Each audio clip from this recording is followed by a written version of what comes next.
Okay. We're going to face.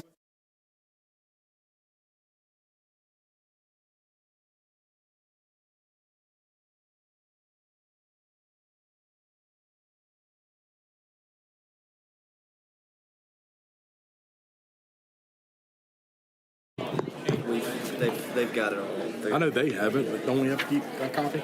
We already have a copy. Not this one. This one was just given to me. Ladies and gentlemen,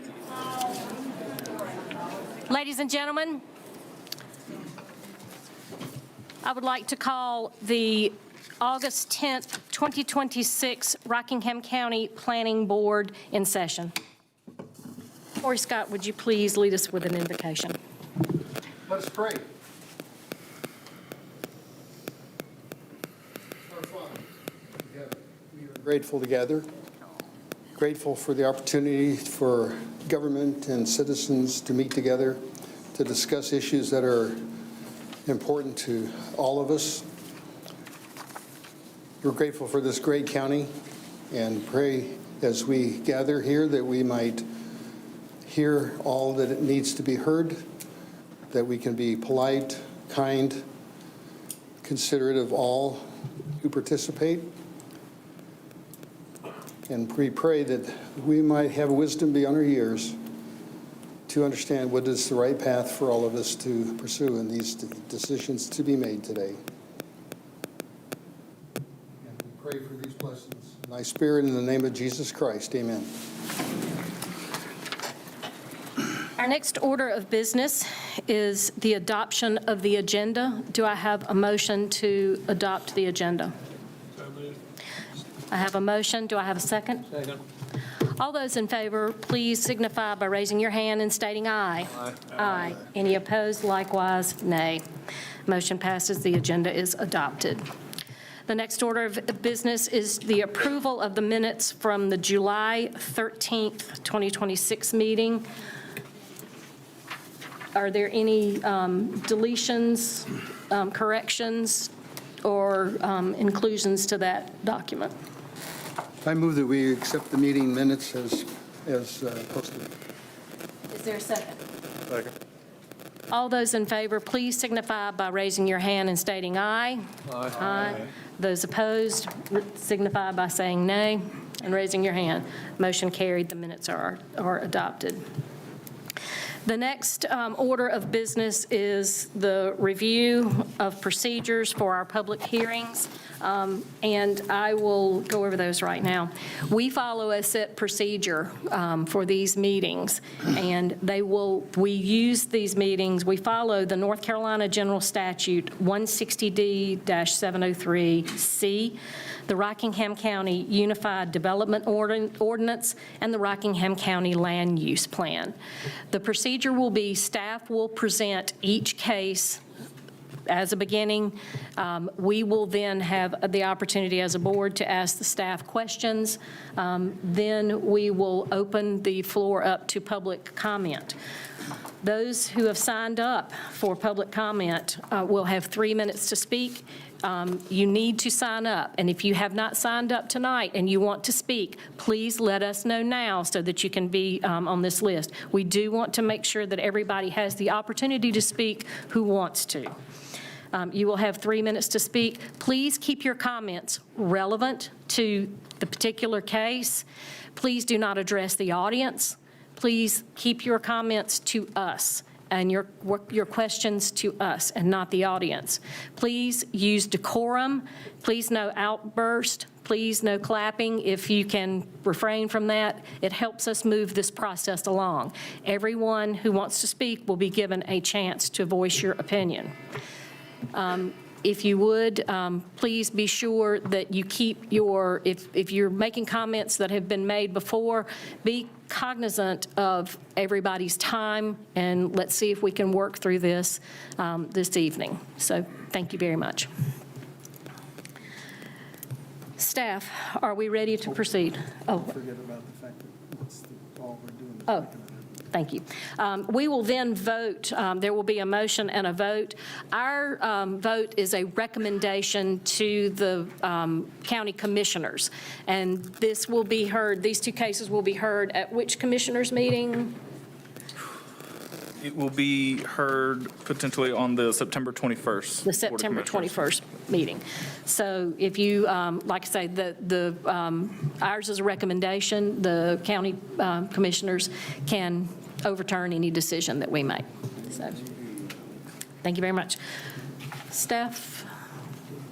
Nick? Adam, sorry, ready?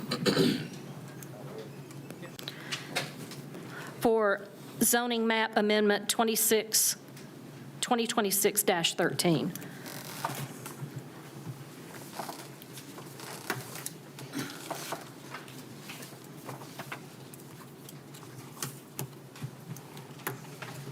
First case this evening is the rezoning 2026-13. It's the Hall rezoning. It's a request to rezone a parcel from residential agricultural to residential mixed. The tax bin for the record is 791200371547. The parcel currently has two addresses. One is 1612 and the other is 1614 Gideon Grove Church Road. It's in the Huntsville Township, and this is a conventional rezoning. This parcel is located in the southwestern part of the county. It's in very close proximity to US Highway 220. Here is a zoning map of the parcel. As you can see, it's surrounded by RA. There is highway commercial across the road, and there is highway commercial to its south. I'm sorry, residential mixed to its south. This is an aerial map of the parcel. There's currently a single-wide trailer on the lot along with a single-family residence. So our land use plan does suggest this parcel is in the G2 transect, and this is characterized as one of the county's controlled density growth areas. The land use plan also suggests that areas within this land class should generally be zoned rural commercial, neighborhood commercial, that can be a PUD or residential mixed. It also suggests that these areas should encourage a range of housing opportunities, including single-family and small-scale multifamily, to meet the needs of all ages and income levels. And I'll be glad to entertain any questions from the board, and also the applicants are here. I believe Ms. Hall's son or son-in-law is going to speak for the applicant if you have any questions. Let's have questions from the board first. No questions from the board. Ms. Hall's son, is that Eric Roseberry? I think it's his son-in-law, is that correct? Son-in-law? Grandson, sorry. Mr. Roseberry.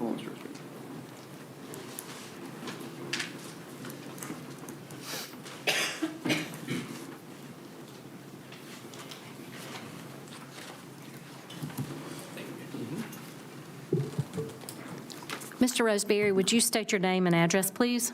Yes, my name is Eric Roseberry, 196 Sowers Place in Lexington, North Carolina. Would you like for us to know about this proposal? All right, so good evening. My name is Eric Roseberry, and I'm here on behalf of Donna Hall, the property owner, and my daughter regarding case 2026-13. The property currently has two residences, the primary residence and a single-wide manufactured home that's roughly 40 years old. My daughter currently lives in that manufactured home and helps care for her great-grandmother, Donna, who lives in the primary residence. Our goal is simply to replace the approximately 40-year-old manufactured home with a newer manufactured home and subdivide the property into two legal residential lots.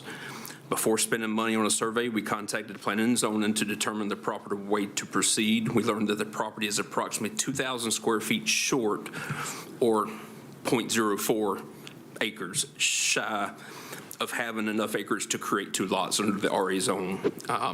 So staff very nicely recommended that we could use the RM zoning. We're not proposing any additional residents beyond the two that already exist on the property or any type of larger development. We're simply trying to improve the existing living situation and properly divide the property under current requirements. We appreciate the staff's review and recommendation for approval, and I'd be happy to answer any questions. Does the board have any questions of Mr. Roseberry? None. Mr. Roseberry, how long has this, you want to upgrade the manufactured home primarily, that's what you're looking for, right? So how long has that property had those two pieces of, those two dwellings on it, and how long have you owned the property? All right, so Ms. Hall. Or Ms. Hall? Yeah, Ms. Hall and her husband, they purchased the property in 1993. At the time that they moved in the single-wide manufactured home, while they were redoing the primary residence, Her son was paralyzed, so he and my wife moved into the manufactured home at that time. And that's what you'd like to do? You want somebody there to, Correct, yes, ma'am. All right. And we just want to do it the right way. okay. Thank you very much. Thank you. Thank you. Any more questions? Wait a minute, I got a question. Yep. Mr. Roseberry? In this picture that we're looking at here, the aerial map, there appears to be a property back behind yours, perhaps a double wide, looks like it has a little trampoline or something there. That's correct. Is there any kind of easement or anything in there that There is, so people get to just, that property? yeah, just outside of that blue boundary, I think that's on the paper, there is a 30-foot right-of-way there. Oh, that is okay. included in the All right. track, but it's not outlined in the I see it now. picture. Yeah, thank you. I think it is, I believe so. Thank you, that's all. Thanks. So I have one more question, if I may. So you feel that you've checked and feel pretty comfortable that you have enough water and sewer or, septic capabilities and stuff to handle 2 units, right? Correct, yes. Currently, there is 2 units, and I believe for the last 3 years. So that my daughter has been living there. The trailer is just so old now, it needs to be replaced. Okay. So how many total people will live on the entirety of the property? 3 people total. 3 people. Yes, 1 in the primary, 2 in the secondary. So currently, the unit that is there, I think is a 14 by 50, so it's very small. What they're looking to do is to go slightly larger. It'd be more like a 14 by 70, more of a standard size.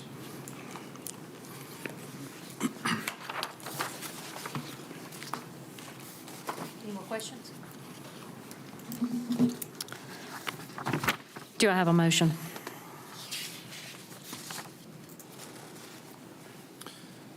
A motion to recommend approval of this request based upon the consistency and reasonableness determination statements that are included in the agenda packet as may be amended during the rezoning process.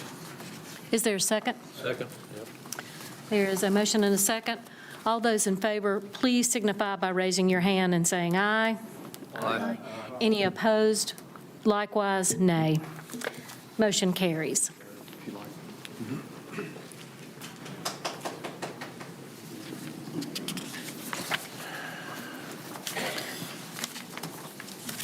Assuming this next one will go just as fast. Let's do it. May we have the staff presentation for zoning map amendment 2026-14? Case 2026-14, this is the Dalton rezoning. This is a request to rezone the property from residential agricultural to residential mixed with a conditional district. The tax pin for the record is 7914-0066-2632. It's located at 1329 Ellisburg Road in the Huntsville Township, and this is a conditional rezoning. This property is actually very close to where Ms. Hall's was. It's just slightly to the north. This is a current. I had a very hard time making this with a GIS map because it's such a large parcel. I tried to use a color, it's going to be purple, to try to outline it for you guys. So this, as you can see here, it's surrounded by RA. It's got RP to its north, some neighborhood commercial to its south, and RP to its south and west as well. Here is it's actually. Can you back up a second? Yeah. Off to the left, what is that orange? Is that? The orange? Yeah. Is residential mixed. And then the bluish, like a darker blue, it's going to be office and institutional. Yeah, the fire department's right there, yeah. How big And- is that, residential mix that's off to the left? Do you tell? How many acres is it approximately? Yeah, that's a pretty large subdivision over there. I'm not sure, Mr. Scott. I don't think that we researched that one. Okay. I'll be glad I to, was thinking about it in terms of comparison, of what we would, proportionally speaking, using this scale, I don't think it's near as large. okay, thank you. This parcel also goes, so this parcel is one parcel, but the road was built, so it actually also goes across the road on the other side of Sardis Church Road. This is This is an aerial map of the same parcel on the north side. There is a single-family house residence on it currently, and I believe it's the applicant's nephew that lives there currently. I'm not sure, but you can ask them that question. This is the map number 2 of the one across the road. So this parcel was kind of awkward, meaning that it was in both the G1 and the G2 land classes. So the G1 transect, according to our land use plan, is characterized as the county's low-density growth area. The G1 land class also suggests that the area should generally be zoned residential agricultural, although residential mix can be considered when it's appropriate. So the parcel is also in the G2, which, as I expressed earlier, this is the county's controlled density growth area, and this is better suited for residential mixed as well. And this area suggests that this should encourage a range of housing opportunities, including single-family residences, small-scale, multifamily homes to meet the needs of all ages and income levels. And this is from the comprehensive land use plan. There was no way for me to make this look good for you guys, but you can see here that where that orange dot is, if you look to the north and east, that is going to be Mr. Dalton's parcel. As you can see, some of it is in G2 and some of it also is in G1. And as you can see here, it's roughly 3,000 feet from US 220, so it's extremely close to the highway, and it's also very, very close to that growth corridor as well. So the conditions to this district are the development and use of the property shall be governed by the approved site plan, and the applicant is requesting that the front setback be reduced from 25 feet to 20 feet, the side setback be reduced from 10 feet to 5 feet, and the street or corners, so the corner lot, if you're on a corner, to be reduced from 20 feet to 10 feet. And conditional zonings for conditional use also require a site plan, and this is going to be that site plan that the applicant gave to us, and I'll be glad to answer any questions that the board may have. Let's go ahead. One quick thing on the conditions.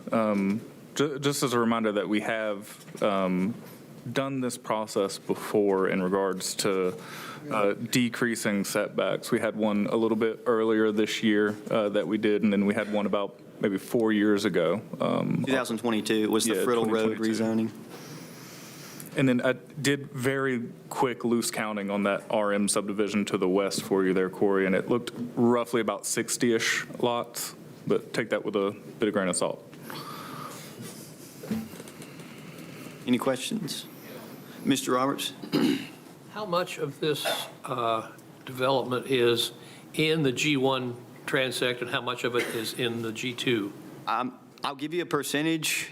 I would say 25% of it's in G2 and 75% of it's in G1. It's really hard for me to calculate that. We attempted it as staff, but we don't have our ArcGIS Pro doesn't do a very good job of us calculating that, but I would say 25 to 75 would be your ratio. Can you stop just a second here and explain for all of those who are here and anybody else who may be listening what G1 and G2 is? I mean, we're using terms here that only we understand and you understand, but can you frame it so that folks that are sitting out in the audience can easily, oh, I get what that is? Yes, so the G1 transect, according to our land use plan, is characterized as the county's low-density growth area.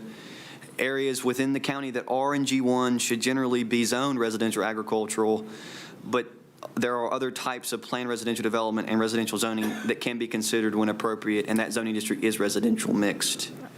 The G2 would be slightly more intensive, and this is the county's controlled density growth area. And it suggests that you would have more commercialized zoning along with the residential mixed zoning districts. And this area should also encourage a range of housing opportunities so it fits all ages and income levels. And Back to the drawing that shows the G1, G2. My question is related to when this G1, G2 area was developed as part of our long-term land use plan. Was it, that dot that we see there, was it intended to encompass a general area or just say, hey, this general area is intended to be future growth? So to be specific, those dots were actually they're considered rural crossroads. That's the term. You have two relatively rural crossroads that are kind of busy. And if you go to the zoomed out version, you'll see quite a bit of these throughout the county. And Adam and I have discussed this, and we don't necessarily think that dot just means that area. It could be expanded out or expanded in. It's obviously based on interpretation. It wasn't intended to be a specific area. It was a generalized area Correct. that we expect growth at this crossroads. Yes, sir, absolutely, absolutely. And we have lots of these in the county as well. The size of the dot was more so that you could see it. Correct, I actually, yes, and absolutely. I would agree with that. So if this property, so what the proposal is asking is that we apply G2 protocols to the entire 502 acres. G1 would also be appropriate because it also suggests that residential mixed would be a correct zoning district. But if we approve this with the conditions, it turns it into all G1, right? Where it's, or G2, Generally speaking, yes, but as which is high density. right, well, yeah, as Mr. Rakestraw, pointed out, that dot is subjective, meaning that it could expand in or expand out based on how someone would interpret that.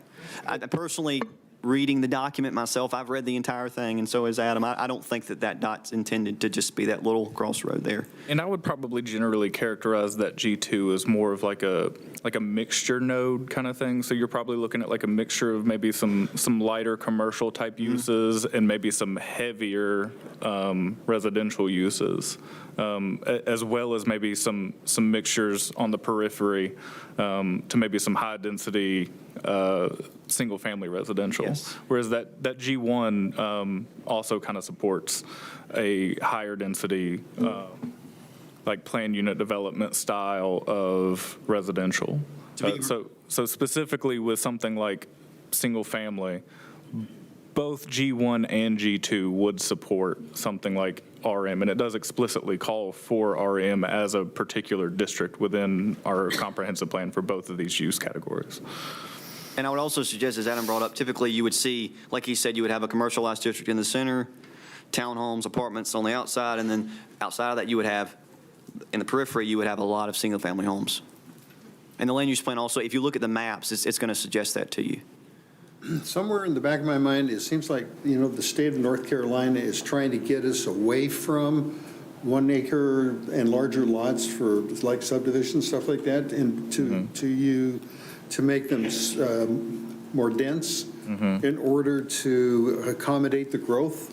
Because if everybody has a 1 acre lot, pretty soon North Carolina is completely full of 1 acre lots. And that's not going to be a good thing. So is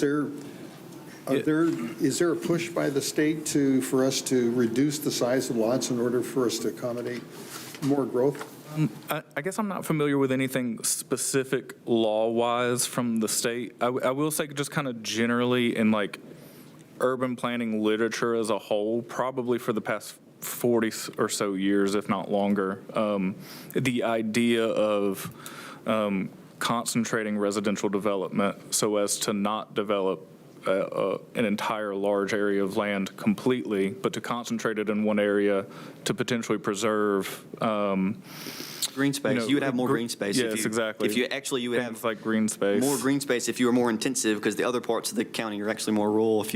That's what the literature would suggest. Yeah, I would say literature has been pointing in that planning sphere of academic literature, pointing in that direction for quite some time. Any kind of like textbook that you would get on like rural planning has been pointing that way for several decades at this point. So you're seeing that kind of naturally over time filter out through a little bit through state law, and then obviously with local planning regulations as well. So if we're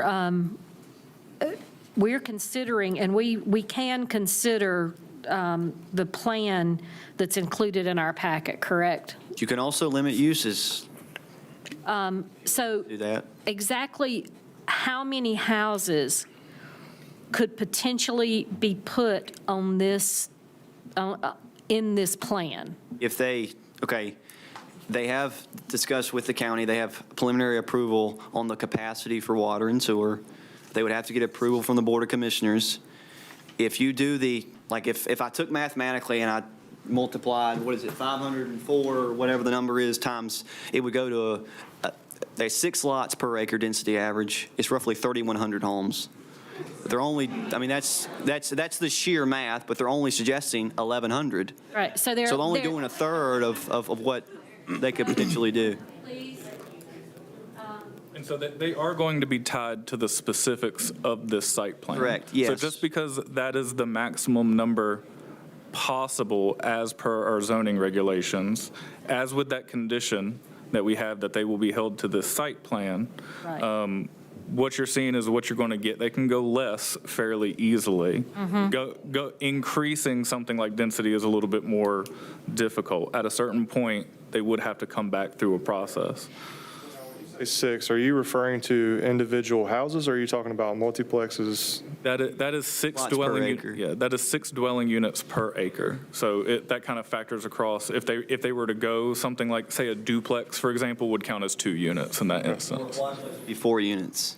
So they could really only. I find it hard to fathom that the 6 number is a thing, just, looking at it from just a sheer number perspective. I mean, as far as our residential districts go, this is kind of intended to be our potentially most dense, intensive residential style district that we have. RP would have 5, RA would have 1.7. So it really drops off, but this is designed to be the Yeah, most so intensive. right now, under RA, how many, if they presented to you, didn't ask for any rezoning, They could presented to get- us? I'm sorry, I didn't mean to interrupt you. So explain to us if they're allowed, how many houses per lot? Well, they could, so they have to rezone because if they go over 100, you have to rezone. Right. If they were to not rezone, you would multiply, you would do 1.7 and you would get to 99. You have to rezone it in order to get that higher density average. And also it's required by ordinance to rezone it to RP or RA. Anytime a proposal comes before you with more than 100 homes, it has to be rezoned, Yes. correct? And that's why we're here And tonight. that's if Yeah. it's an RA. If it's an RP or RM, you're good. But if it's an RA like this one, you have to rezone it. There's 2 trigger points in RA, so it's 100 or more homes, and then if you're looking for both water and sewer. Either one of those 2 things would trigger the need for rezoning, if you're sticking residential, you're going Right. either RP or RA. But otherwise, if you're just on like private well and septic in RA, you can do 1.45 units per acre. Right. So I mean, even if you just do the math on that for 500 acres, I think that comes out into maybe the 700s, for instance. Right. But again, there's that trigger point of 100 or more in RA. So with previous setback reductions, what were the reasons and what were those reductions to? The main things in regards to side setbacks, mostly, the previous 2 that we had, one was on Gold Hill and the other one was on Federal Road. Both of those side reductions were from 10 to 7.5. The Gold Hill, that was the only thing that they were asking for in regards to setback reductions. Federal Road did have some other ones on that, and that was the one that was a little bit like 2022. The other main one they were looking at was from the front setback. They were going from 30 to 15, but they're also a little bit different because they were going to RP. So not quite as apples to apples in that case. Gold Hill was going RA to RM, and they were just doing that side setback from 10 to 7.5. And is that the only condition? It was also in the G3 transect, if I remember correctly. I think it was hitting more that 220 corridor. It was in that aspect of it. orange stripe on the. Across the other side of 220. Yeah. Is that the only condition is the setbacks? Well, the condition is the site plan. Yes, those are only, the setbacks reduced and the site plan are only 2 conditions currently. And explain to us, can you talk a little bit about the infrastructure that would need to be in place for 1,100 homes? So you would have to, as I said earlier, they have been in discussions with the county. They have preliminary capacity approval. They're going to be the ones to have to pay to run the line. Right. to their development, and then they have to get approval by the Board of Commissioners for the water and sewer to be ran to their development. So so they're going to provide, there's going to be no access to local well, aquifer, or anything like that? It's No, all sir, gonna they are requesting that they get water and sewer there. And by statute, they can't. They can't use it. They cannot, there cannot be wells and septics. Correct, they have to, Concern about whether they would drain the aquifer or not. well, they're going to have to get water and sewer. But but that approval has not been secured yet. Does that also include electrical, the power, because that's a lot of homes to, I'm not sure on the electrical aspect. Mr. Roberts? Yeah, while we're on the subject of infrastructure there, you say that you have contacted the county. What has been the input from the county sheriff, the county fire department, the EMS department, all the other services that will be needed there will certainly need some marginal increase in staffing to handle, an extra deputy here, an extra fireman there, so on and so forth. What level of increase in So, Mr. Roberts, we have not discussed anything like that, but again, if it is approved by the Board of Commissioners to be rezoned, when it goes before the Technical Review Committee, and it will have to do that, you will have fire there, you will have the school board will be there, the Department of Transportation will be there, Environmental Health will be there, the developer will be there, and we'll all sit down and we'll discuss the plan. And that would be when that was factored in. And if I might add to his answer there just a little bit on that, there's kind of two sides of it, right? You're going to have particular regulations. There is something like fire code, for instance. That's mostly going to be concerned with, like, do they have adequate water flow? Are they going to have enough access to be able to get to it? Are there going to be adequate widths and turnarounds and things like that? That's something that will have to be reviewed before dirt is ever moved on something like that. Same on DOT's end as well. They are going to have to submit 4 permits with NCDOT. Probably and Spencer's got quite a bit of experience with this, so he can correct me if I'm wrong on anything on this, but something of this size, I would imagine, would trigger something like a TIA. 100%. Yeah, so that's going to be an extra level of analysis on the amount of daily trips through this area. And I would imagine it probably wouldn't just be the intersection of Ellisboro and Sardis Church. They'd probably have a fairly decent-sized scope to make sure that the new traffic patterns impacted by this are going to be taken into account. And then DOT will have requirements of, okay, this will be where you're going to have to do road improvements. And that's going to be something that's going to be on the developer as well, payment-wise, to make those improvements. To ultimately, it'll be DOT's decision about, like, which ones those will be based on those analysis. So you have the regulatory end of it like that. So you have, like, fire and DOT. As far as something like staffing goes, for, like, EMS services or even, say, like, let's just say schools, for example. Ultimately, that's going to be something that the commissioners are going to probably be in constant review of that, especially on an annual basis during their budget season and things like that. They're going to be discussing with those staff, getting that information from the school system staff, from their EMS staff, what are the needs that you're seeing, kind of thing, and then making those budgetary determinations on that. On a regular basis. So that's kind of ultimately kind of like where that aspect of it goes through its approval processes.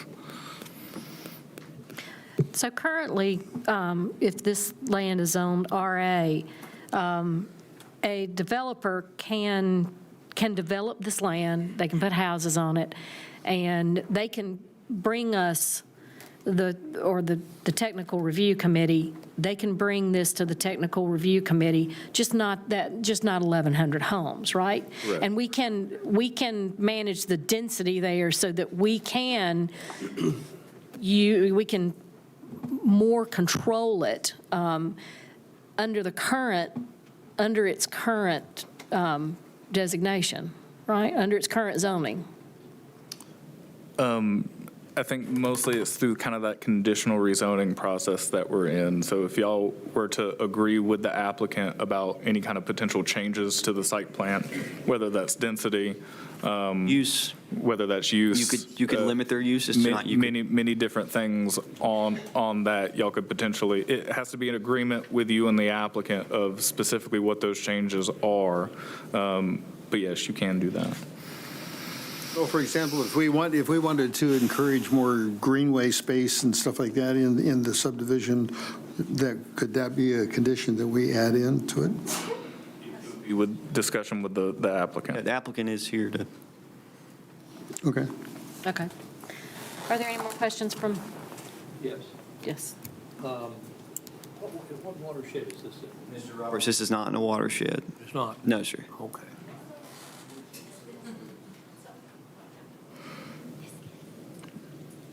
There are flood areas on the property, though, isn't there? There is yes, there is, where that, let me go back. Show you the map here. Pretty much that right boundary line, so you can see it here, that's going to be it's a creek and it is in a flood zone, but it's the majority of the parcel is good.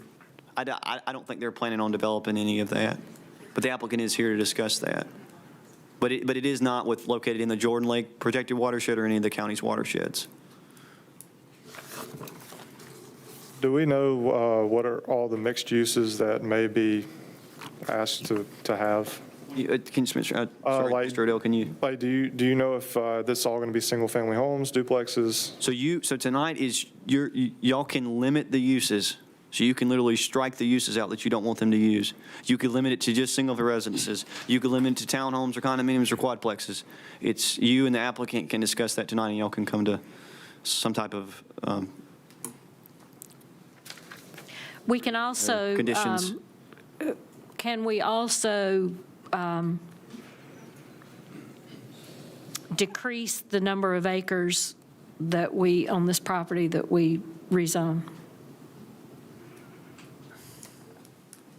What do you mean?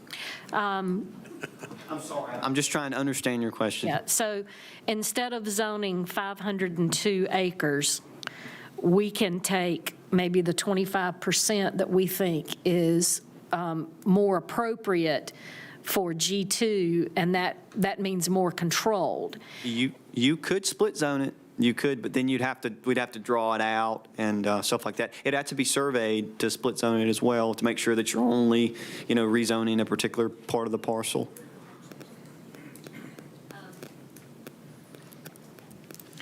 But we can do that if we decide to. Absolutely. If you can put a condition on that. All right. Are there any more questions? I'll hear what the developer has to say first. Yes. Okay. All right. We will open the floor for public comment, and we will take these in order. Thank you very much. Are you going to do the applicant? Yes, the applicant. The applicant is Mike Fox here. Mr. Fox, if you would state your name and your address, please.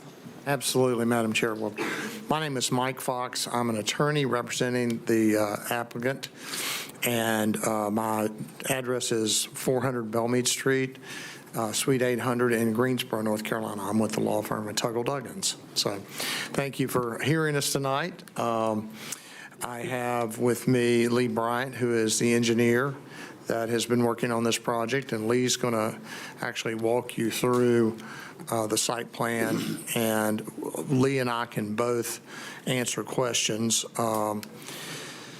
I would want to thank your staff. You have a very qualified staff. As you know, you ask them lots of questions, and they're quick with the answers. And they're very good to work with anybody, citizens, applicants, to understand what the rules are. And so I always like to start with that. before I get Lee up, I do want to mention, we did have a neighborhood meeting virtually. We mailed to essentially the same people that the county mails to. And we had about 20 folks that were able to attend and had a good discussion, went through the site plan, what you'll see tonight. The presentation had some good questions, about what we intended to do and what possible things that we might can change. And so we are looked at some of those, and those are still in process as well. I will tell you, we've already got a firm that is doing a traffic impact study, but they could not complete it in time for this hearing because NCDOT requires them to do certain traffic counts when school is back in session. And so that will happen soon, and we'll have that well before the commissioners' hearing as well. So with that, unless there are other questions of me, I'll get Lee to come up, and then I'll come back up and conclude. Thank you.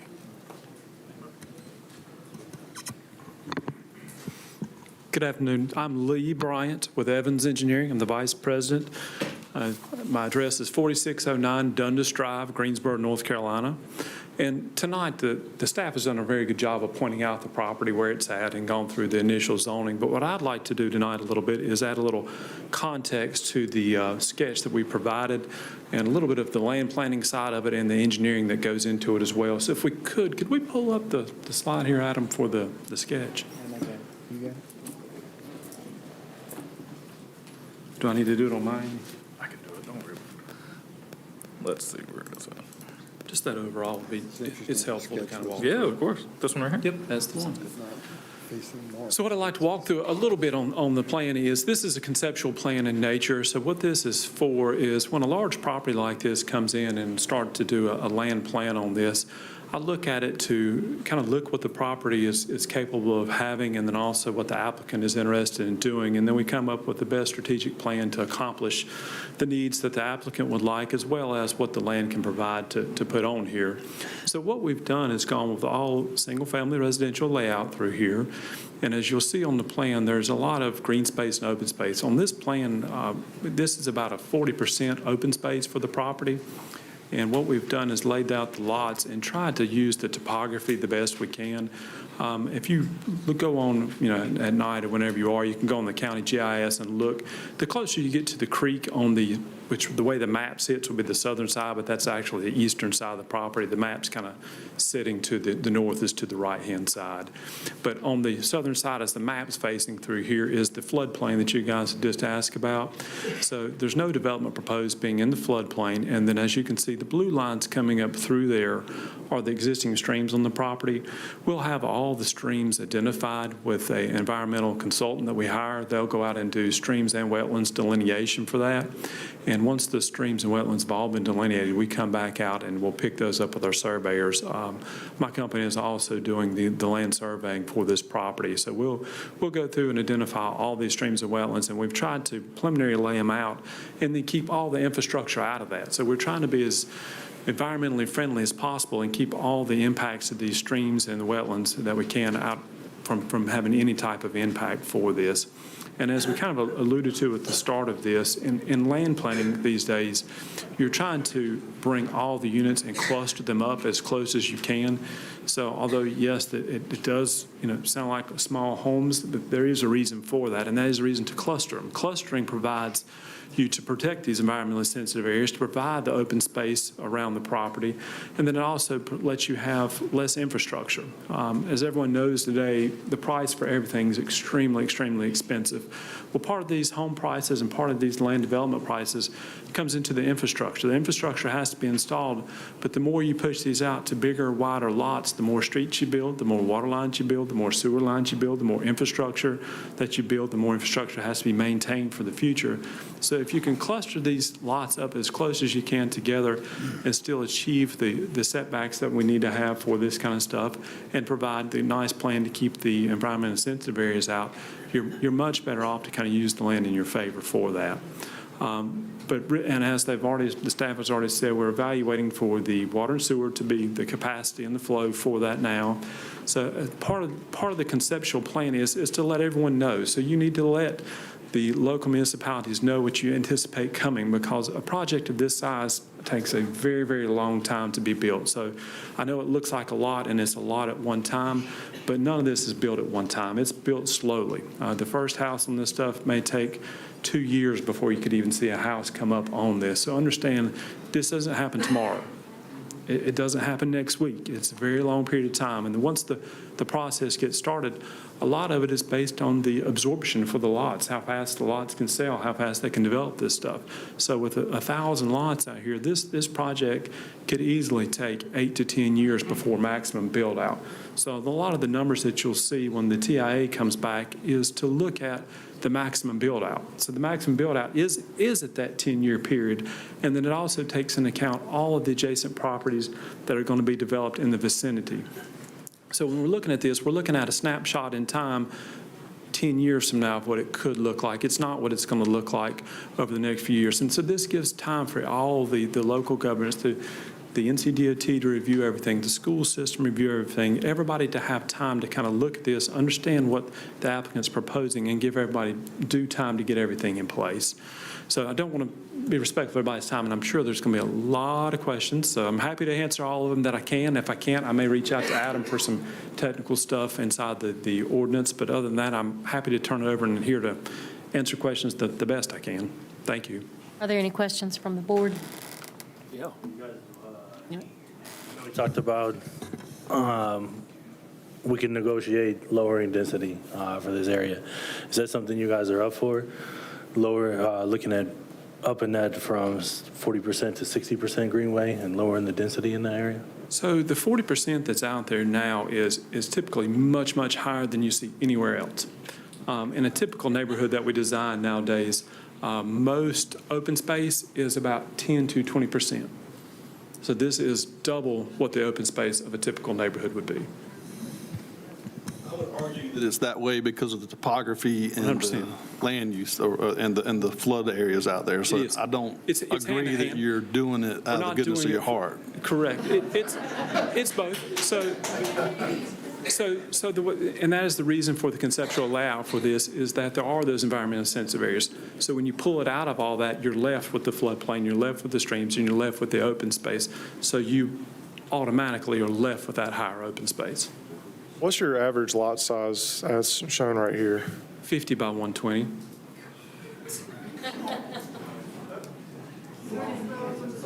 How many extra lots are you getting on this property with the proposed reductions as compared to just a straight RM zoning? Straight RM is what size? As far as just raw density goes, assuming that they were to get water and sewer, this would be well below the maximum.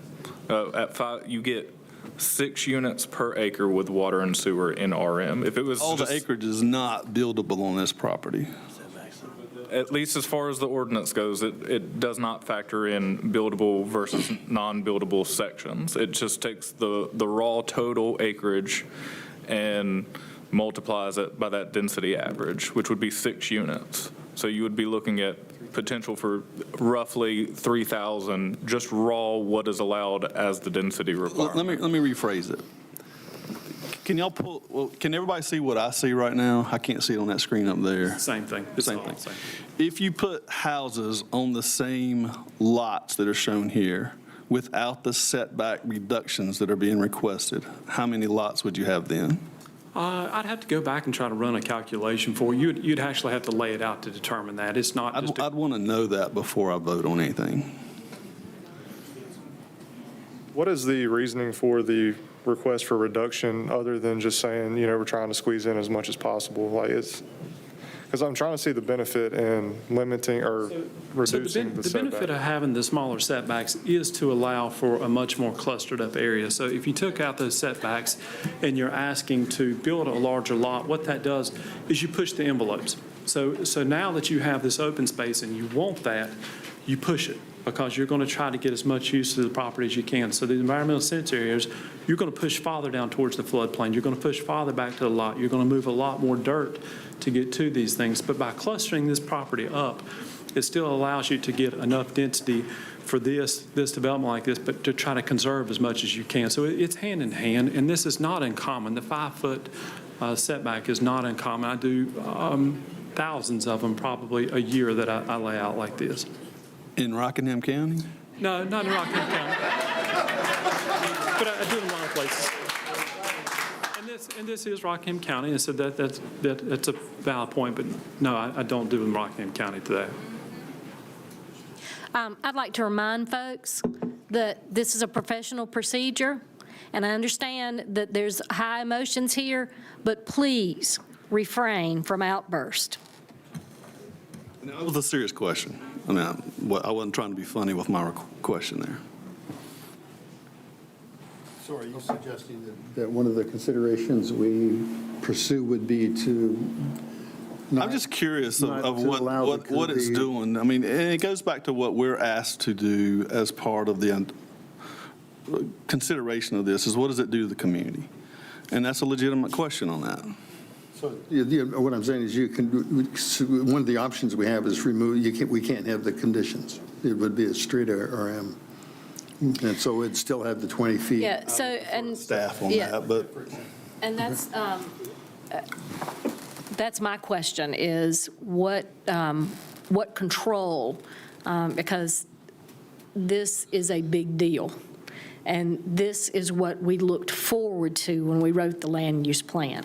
Correct. This is exactly what we looked forward to, having this come before us one day. And we have pretty much one shot tonight,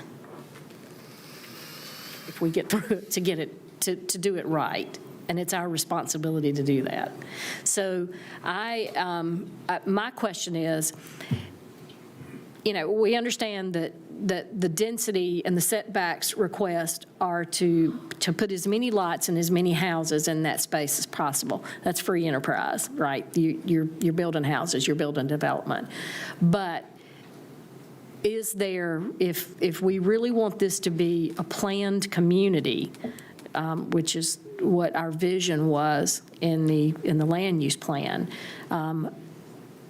do we do that? I mean, what percentage of this property can be high density, and what percentage can be low density to do that? Because I 100% sounds like a lot to me.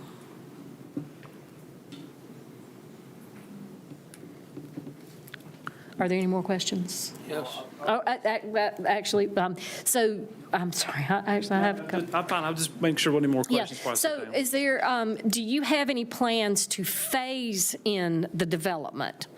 Yeah, a phasing will have to be done, because a project of this size, of course, can't be built at one time. So that's kind of what I alluded to at the start, is you will have to phase this, because you're not going to come out and try to do all this at one time. So it'll be phased out, the project will be. So you have the potential, as you build, to come back to us and say, this is what the first build-out looks like, this is what we need for the rest of it. And I'll defer a little bit to Adam on the technical side of it, but when we come into the technical drawings of it, we will show the phase lines, we will show all the utility infrastructure at that time as we plan to build the infrastructure. And you have not secured water and sewer yet? No, ma'am. You have not, okay. They wouldn't ask for that until we got the approval for the. Oh, sorry. This doesn't relate to the zoning part of it, but I'm just curious, are there any plans for a homeowners association for this? There will be. Okay. The easements, I'm sorry. utility easements. I know some of the newer subdivisions, typically they go outside of right-of-way, put a 10-foot utility easement. Is that something that's going to be subject? I don't know at this time. We don't know the exact path or how all that would happen yet, and that's part of reaching out to the county, is part of their utility division. We'll reach out to them to figure out the analysis for the capacity to flow, the use, where our connection points can be into their current system. And after we have that, then we start working on a path to get to there. Adam, when I'm looking at the Google satellite, there's a line that goes right through the middle of this property. A line. Do you have any idea what that is? Power line that you see, there's residence Oh, there, it has yeah. a small power line through there, and I think it's a power line easement that comes up there. You're talking about Wooden like on pole the power line eastern easement. side? It's on the, On that eastern side, I believe that's a power line, probably from Duke. okay. And I think there was a kind of more in the center of it. I think there was an old road that used to be there that I think has kind of since been abandoned officially. Oh, yeah, there's trees down in front of it and stuff like that, yeah. It's an old house, I think. Okay. It's the Dalton Lake Road that was by Dalton Lake Road, NCDOT, that's which it. has since been abandoned. That's Correct. correct. Yes. I've got just two or three random questions here. I'll try to get through them as quick as I can. It appears to me from this map that water is draining back toward this area here from the west. It looks like Mineral Springs is coming into Ellisboro Road from the west. And what is the difference in elevation? What is the elevation at Ellisboro Road right there, say around the center of this development? Elevation difference from Ellisboro Road down to the bottom of the floodplain, or to just to one side of Ellisboro Road? Well, yeah, down to the bottom of the flood shaded area there. Oh, goodness, it's a lot. The property drops off significantly. Okay. Yeah, it is a huge elevation drop once you leave and get down to the floodplain. Okay, and how huge is that? Give me a number. Adam, you may have a GIS up. Do you have that? Yeah, I'm trying to pull that up right now, and it is kind of difficult to tell just because it is a large parcel. While you're looking for that, Yeah. on your plan here, what is at the very front side of it, in the middle, are those buildings, what exactly is that? It's amenity. It's an amenity area that's been put in here for development this size. This is an amenity area that we have just conceptually drawn in here. Okay. That's where, pool, clubhouse, that kind of stuff would be. Okay. Next question was, I see some little streams and two what appear to be water impoundments there on this site, only one of which is real. The other one, I look on Google Maps and I only see one, but so eventually there's going to be two. And these I'm assuming are these going to be like earthen dam impoundments? They're existing ponds. The big one is the Dalton Lake Pond that you see as the layout on here to the left side. It's hard for me to point to anything here, but the big blue one is the existing pond there. There's no proposed ponds to be built. These are there's some kind existing ponds. Some kind of a Correct. That's where the Dalton Lake Road used to go behind the dam. There is an earthen dam guaranteed never there. to fail, right? What's that? I say it's guaranteed never to fail. Oh, yeah, I can attest to I'm that, sorry, sir. that was not fair. But the other blue shaded area here is a potential flooding area, right? Is that right? The bottom, as the layout is laying on here, the lower side of the southern side is all in the FEMA designated 100-year floodplain. Okay. And one last question: what do you see as the potential starting sale price of these lots? These will be privately owned lots, right? Fee simple title to these lots. I will just add right there that something like home price is not something that we're able That's not by germane to our federal decision. and state law that we can consider. I see. Okay. And I will just add your question about topography. Kind of starting around where Mineral Springs was is about in the 800s, and then kind of going to that eastern side of the property line is about in the 700s. So that's over the course of about 2,000 to 2,500 feet. There's that about 100-foot difference in contour lines. Are there any sharp drops in that areas? I mean, there is some ranging topography in parts of it. Most of it, I would say, is fairly gradual, with a few instances kind of here and there of some more drastic changes. Yeah. Jim. So I know you said we can't ask price point, but I know part of it, we're looking at the community as well, too. So are we allowed to know what line of homes that they're putting in? Is it the express homes, their signatures? I mean, really, as far as kind of the rules on this particular topic of like price, aesthetics of the home is also something we really can't consider, so long as it's meeting residential building code for like a site-built home or a modular home. I know part of the question is, does this infrastructure support the community? Because obviously it's going to bring in taxes. But because we're going to have to expand the community with sheriff, fire, EMS, possibly roadways, traffic lights, does the community support bringing in all this to upgrade those infrastructures? Does it generate enough for the increase of what we're going to see in 10 years? Isn't that kind of a question for the county commissioners to wrestle with? You know, and if it's a phased-in plan, then they're going to have to phase in, you know, what the income versus the cost and stuff like that. Wouldn't that be how that would play? Yeah, I mean, ultimately, that's kind of a more in the realm of probably best considered for commissioners. They're going to be just a little bit more knowledgeable about kind of like making that analysis, a little bit of, you know, tax values potentially increase compared, because they're the ones dealing with the budget, right? So in our ordinances for conditional use zoning, conditional zoning, section 33.03. Okay. It talks about what the application content should be in paragraph D. And it talks about the things that we were just all discussing, but I don't see them in the application. I don't know. So are we not? Do we not have all the application, or is there some information missing?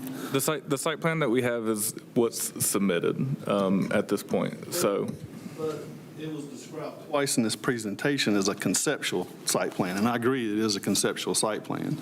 But if you look at what is required for these applications, it talks about a traffic study plan. It talks about generalized information about the number, height, size, and location of structures. It talks about the general exterior features of the proposed structures, which is what we were just asking and told we can't ask. So I will say I do believe that Section 10, in regards to exterior features of principal structures, would not be able to be applied to single family. So these are processes laid out for all types of conditional rezonings. So in an instance in which you have maybe a conditional rezoning and they're proposing commercial, that would be an appropriate thing to potentially include in the application. But to meet state and federal law in regards to single-family residential, that is not something that we could really request of the applicant. As far as the traffic under number 7, I think that's generally kind of shown with their layout plan of their infrastructure for roads. But could definitely take your point in regards to number 9 especially. They would still have to meet, you know, height requirements, for instance. But that is one thing that's probably lacking from this current site plan. And there's also a gap between when, if the rezoning is approved, to even get a permit to put the first building on it. You know, No, so all of I that agree. has to be done before anything happens. Right. I think we need to get to. Yeah, are there any more Let's get questions? Let's get to the people. Yes, is it Mr. Fox is going to? Go ahead. He's got. Number 6 in that same paragraph, it says, asking about the approximate square footage of the structures is an appropriate question.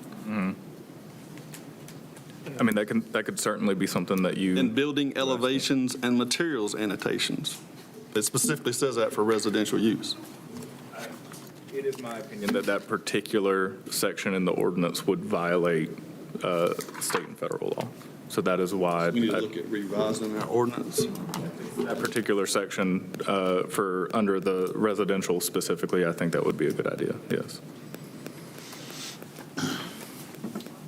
Go about the topography parts in paragraph 5.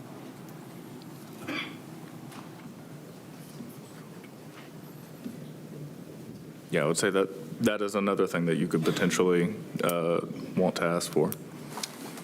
But that also suggests that if we deny the condition, then that doesn't apply. That could be one of the things that you kind of shape, through your discussion of that is something that you would like to see and make sure that you do have kind of moving forward with this particular proposal kind of thing, if you were to shape your conditions that way. You could add it. Are you ready to make your final statements? Yes, thank you very much. And also, thank you, Madam Chair, for the call for decorum. Everyone here in the audience that wants to speak, it's important that they be able to hear and that everyone else be able to hear them. And sometimes when folks are talking in the background, it's difficult to hear them. And I certainly want to give them that respect and be able to listen to what their concerns are and also hear your questions as well. I would like to reiterate the point that one of your commissioners has made, that this is just the first step in a multi-step process before a shovel full of dirt gets turned, including the process that was described by your staff earlier with TRC, but interactions with multiple agencies, both local and state. So this is just a preliminary, or this is step one on the land use. Can we do this use with these conditions? I will tell you, certainly there is a need in this community and statewide for more housing. We have a shortage of housing. We are the third fastest growing state behind Texas and Florida, and have been for several years. And a lot of that is being driven by the good business climate that we have and the job announcements that you've probably read about recently in the entire area, including many here in Rockingham County. And so the folks who are bringing these jobs here or expanding the existing jobs need qualified people to work. And housing is a critical part of infrastructure, just like water, sewer, roads. And so I know as was mentioned earlier, at the state level, the legislature has certainly been looking at ways to increase the diversity of housing and be able to do things from just basically providing more density, but also letting people have like mother-in-law suites in their backyards and things like that. So there's nothing that's been passed yet, but it is a topic of concern at the state level. Mr. Fox, I'm going to ask you to wrap it up if you can pretty quickly. We've got a whole list of people. Absolutely. Well, I would say that you're certainly going to see an increase in the tax base here from the homes that are built on here. You're not getting anywhere near in its use now as what you will when it gets built out. And of course, it will be built out in phases, and all of the services are allocated per phase. I want to make sure that everyone remembers that. It's not like if there's 1,000 houses, that everything's going to have to be provided for on day one. It is a compact development that does provide a lot of green space.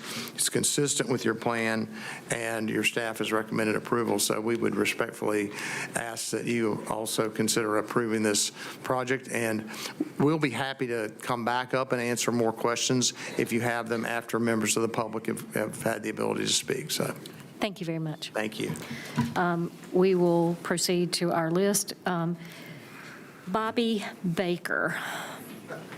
Mr. Baker, will you state your name and address, please?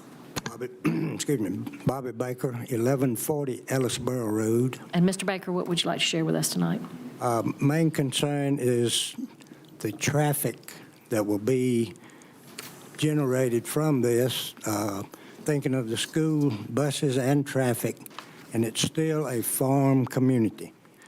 slow-moving vehicles, tractors, sprayers, combines, size and speed, can hopefully reduce some of this and not put that kind of a burden on our traffic. We don't want, in my lifetime, I can only recall one fatality on a tractor, but there have been numerous accidents. Luckily, only the one fatality, and that was years ago. So respectfully, we hope you'll consider this in your decision, and thank you for your time. Thank you very much, Ms. Berger. Victoria Grogan. Hi, my name is Victoria Berger. I live at 140 Cout Lane. I live off of Stardust Road. That road is heavily trafficked. Putting 1,100 houses on that road would make it insane. You already have a 10 to 20-minute wait in the morning when school is in session. And it's all great that the builder is going to put in the sewer and do all this stuff, but at the end of the day, that stuff has to be replaced. So while 1,100 homes is excessive at best in that area, we all have horses out there. We have farm animals. We go out on our porch and we look at the stars. We enjoy hearing the crickets and the frogs, and 1,100 homes is going to make this Greensboro. It is bring too much traffic to an area that is already has high traffic, and there's always animals that are constantly hit on that road. And I would also say, if you look at the sides of the road, you're going to have to build them up and take even more land to make the road wide enough to handle the cars. I mean, the average home in Rockingham County has 2.93 people in it. You put 1,100 homes, you're talking about 3,900 people almost. That is more than what this county can handle. Even in a phase, we will lose the country that people moved here for. So I thank you. I ask you to please consider not doing this. And if they have to rezone to do anything over 99, is there the possibility to only allow them to build 99 homes? Thank you. Williamson.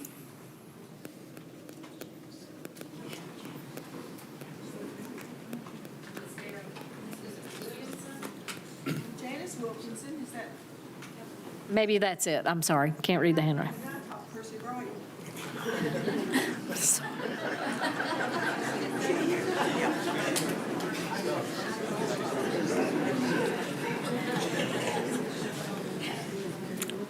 I'm Janice Wilkinson, 891 Baggage Road in Madison, and I defer my time to Gwen Lance. Thank you very much. Gwen Lance.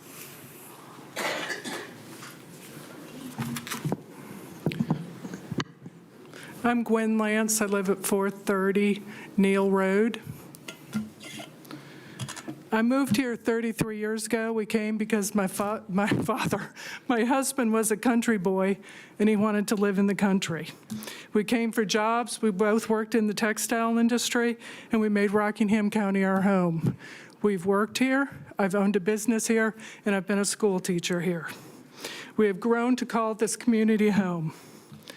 Lately, I've heard people say that, welcome to the Wild Wild West. We can't do anything about this. Well, what did we learn about the Wild Wild West? We learned that Denver, Fort Collins, and Salt Lake all planned their communities. We learned that growth works best when infrastructure and services grow with the development. My question for the board is, can you demonstrate that we are planning for the growth we approve? Or are we simply approving growth and expecting our roads, schools, and emergency services and taxpayers to catch up later? Subdivisions can be approved one at a time without the cumulative impact being obvious until the area is already heavily developed. This is bigger than Dalton Farm. Look at the area bordered by Highway 65, 220 Gold Hill Road and Griffin Road, less than 4 square miles. Approximately 2,300 homes have already been approved in this area. That number does not include the 48 homes built on the horse farm since 2023, and any other homes already approved in Ellisboro or Gold Hill area. So 2,300 is a conservative number. Less than 11% of these 2,300 homes have been built.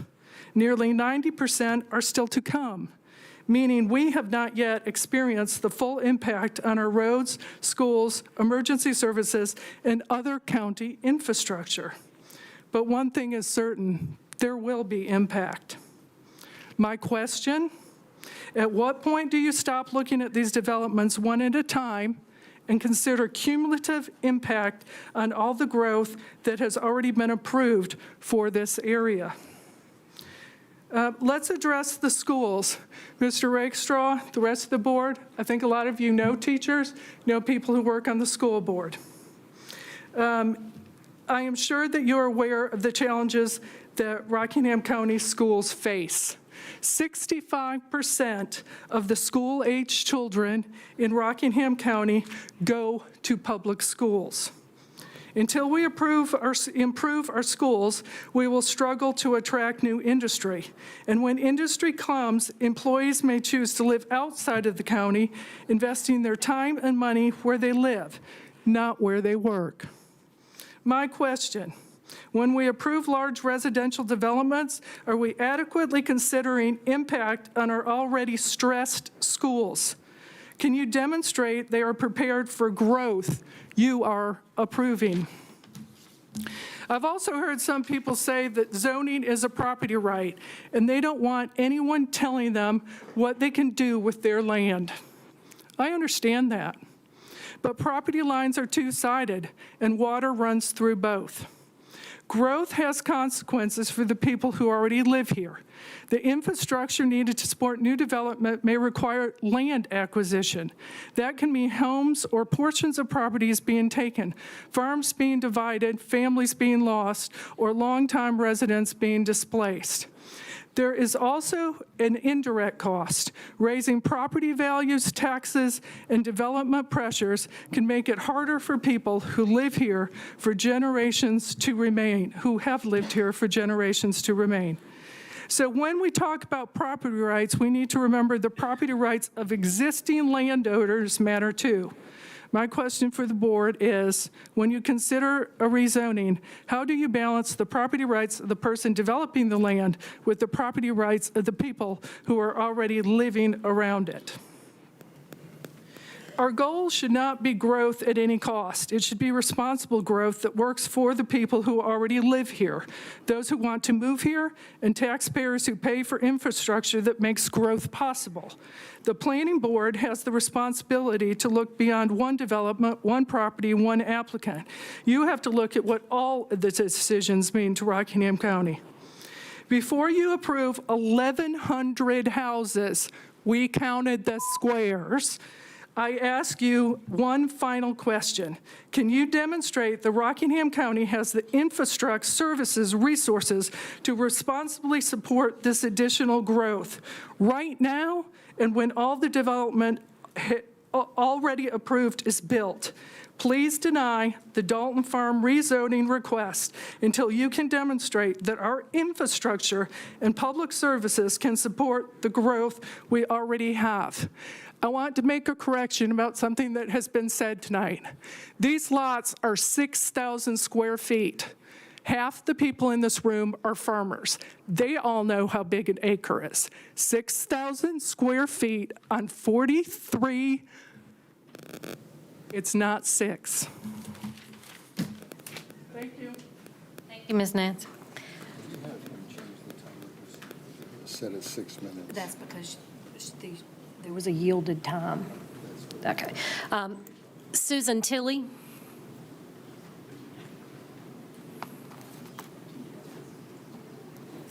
Susan Tilley, 233 Theater Road, Madison, North Carolina, and I'm reading a letter that a businessman that could not come tonight. Dear members of the Rockingham County Zoning Board, I am writing to you not only as a lifetime resident of Madison, but also as a business owner who has just invested time, energy, and livelihood into my community. I want to make sure you understand that I am not opposed to growth. We are all excited about some growth. We want well-planned development that strengthens our county and preserves the quality of life that we have all come to know as our home. I am deeply opposed to approving growth when we already know that existing infrastructure is not there, and we don't have utilities adequate enough to support it.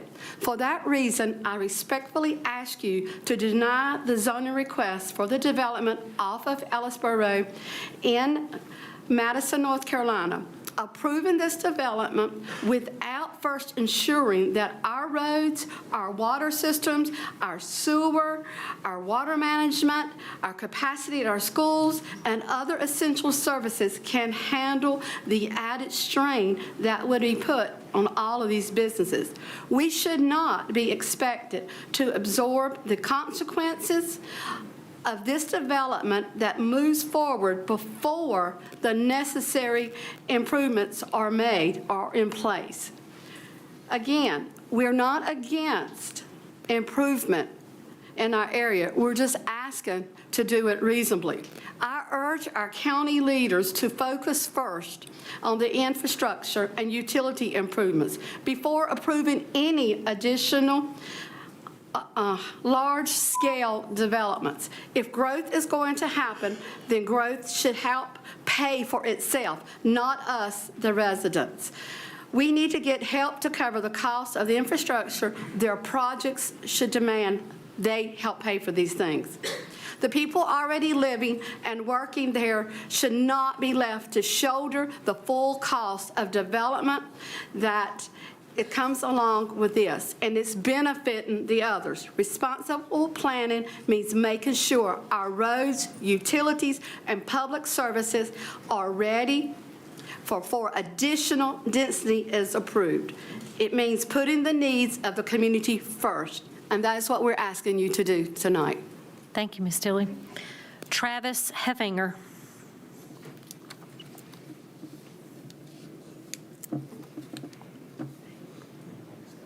How y'all doing? So I pulled a few things off the Rockingham Please County. state your name and address, please. Sorry. My name's Travis Heffinger. I live at 150 Landreth Road. My property borders the Dalton property. It's been in my family for years. I pulled a couple things off the Rockingham County Vision Plan that I just wanted to go over that I liked when I saw them, but I don't really know how they kind of fit now. One of the things is it says cast a community vision. Number 2 is quality of life, and number 3 is make things visual. The Huntsville and Ellisboro community is rural, as you guys know. And this plan, it states the various times that this area, it states that this area should remain relatively rural for the next 15 to 25 years. I think we should keep these areas rural and discourage sprawl while strategically encouraging new growth for new and existing infrastructure and developed areas. In this area, it's voluntary agriculture, so I think that's very important that we remain voluntary agriculture in this area. There's going to be an impact on wildlife and various wildlife habitats due to the concrete, asphalt, vinyl, pesticides, light pollution, sound pollution. I have a question. We have a travel and tourism committee that markets this small town feel, the open country, the beauty of our rural landscape. Why would we let someone who doesn't even live here make a decision on how this land is going to be used when they don't even live here? I got a couple other things that someone wanted me to share. Do you guys know that in the past 2.5 years, 10 people have been killed on US 220? In the past 2 years, 5 people have been killed in Ellisboro, right here where we're talking about possibly having 1,100 homes. Our volunteer fire department is 90% volunteer. So these are some things to think about. And something else I thought about is there's a D.H. Horton community off 220. It's called Neil Place. It's behind the Red Birch. On your vision plan, this is what you show. A sprawling agriculture, really beautiful landscape. Y'all know what's going on there now, right? All these houses. So if I could have climbed up on that water tower and took that picture, I would have, because this is what it's going to look like. You're going from this to this. Same thing here. So that's all I got to say. Thanks for your time. Thank you very much, Mr. Heffinger. Danielle Smith.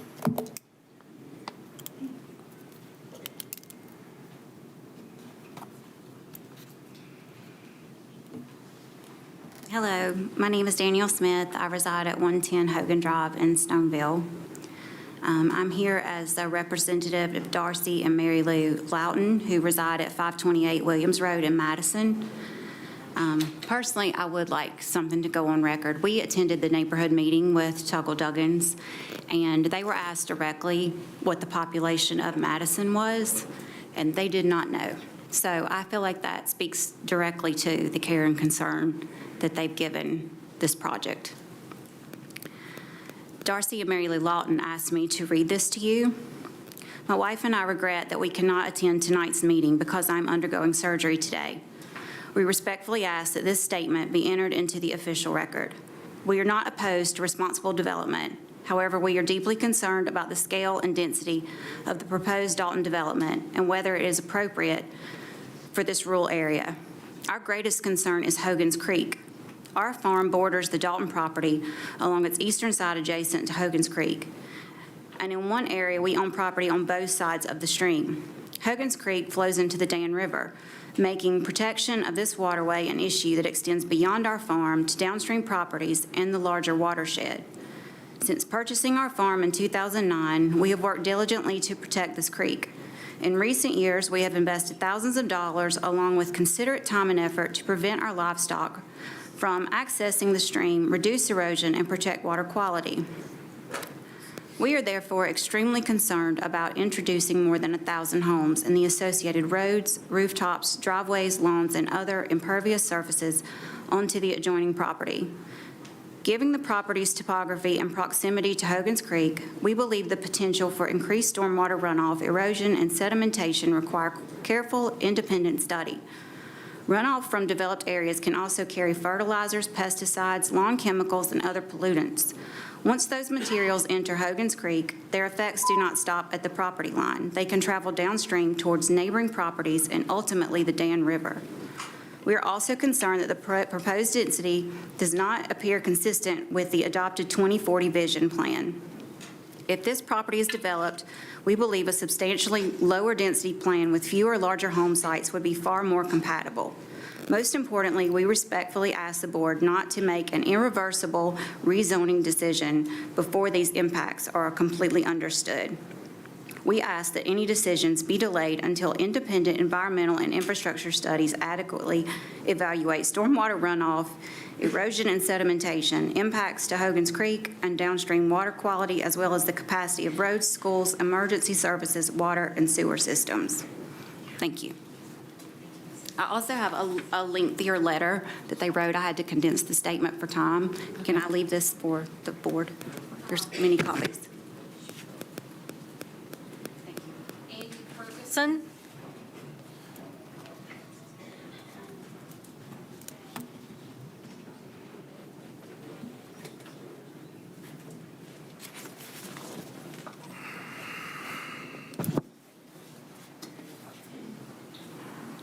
Hello, my name's, is Andy Ferguson. My name is Anthony Ferguson. I go by Andy. So I live at 2371 Lindsay Bridge Road, Madison, roughly a couple miles from where this site is, if you go by land or by road. But so I stand here before you today formally asking you to decline this application for rezoning for a number of reasons. Several of these, and a lot of people have already kind of made some of the same statements I was planning to talk about, but there's a lot of information that I don't think we have. I think it's easy to say that growth is good. It's got to be planned growth. It's got to be thoughtful growth. But currently, we don't have an environmental impact study. We don't have traffic volumes from a traffic study that would include pollution from the traffic, pollution from cars, trucks, everything that goes on from there, which would include turning lanes, different things for the site. And I'll go through that in just a moment. But the other things I'd like to bring up, which some people have mentioned, but use of our natural resources, which is water, septic, stormwater system. The lady prior to me just went through a really good detail on that. But I would like to bring to your attention that in the drawing that was submitted for all the houses, which I will say that is 6,000 square foot per lot. That is tiny. But there's no retention ponds. There's no stormwater drainage management in here. There's none of those things that would actually say, hey, this was thoughtfully designed and we're going to manage all this water. And the water that runs off the site, you may not impact the site, but it impacts everything downstream. Is all the culverts downstream ready to go? I mean, can they manage this much water? And you know how a thunderstorm is in North Carolina, so that gets that can be a lot of water in one period of time. So it actually affects things downstream more than it does on this piece of property. And again, some of you mentioned how far the elevation is from the top of Ellisboro Road to the bottom, which is 100 foot based on what I think I heard you say. So that is a big elevation. It's also a lot of steam, a lot of flow for water to come through there. So how is that going to be managed? None of that's present in anything that I've seen. And I would also like to talk about the county resources, but fire, police, EMS, but landfill. Our landfill has only got 20 to 25 years of life in it based on who's running it and who runs the metrics of it. So if this development should be planned, and that should be known, if it's going to be, how many years does it take to do this, and what is that process, but also how's that going to impact those services, which are waste management, landfill, those type things. So again, I think that really needs to be paid close attention to. And then finally on the rezoning or the setbacks. I see no precedence for this. This site's plenty big. It has a lot of land, a lot of different things. I did hear condensing and density and all these things, but that only helps a builder. He's looking to lower cost.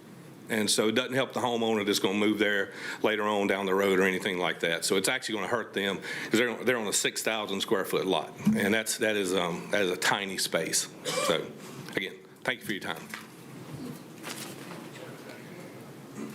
Chelsea Smith.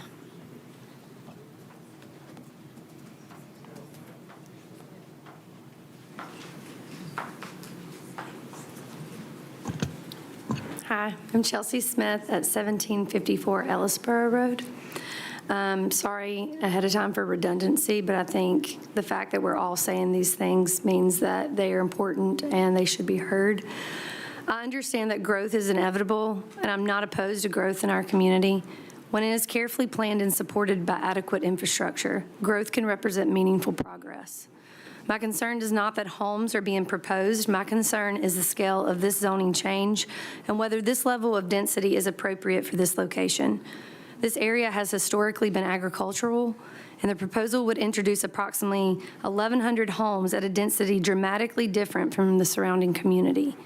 At the August 3rd meeting, residents repeatedly asked how this density was determined to be compatible with the area, yet no clear justification was provided.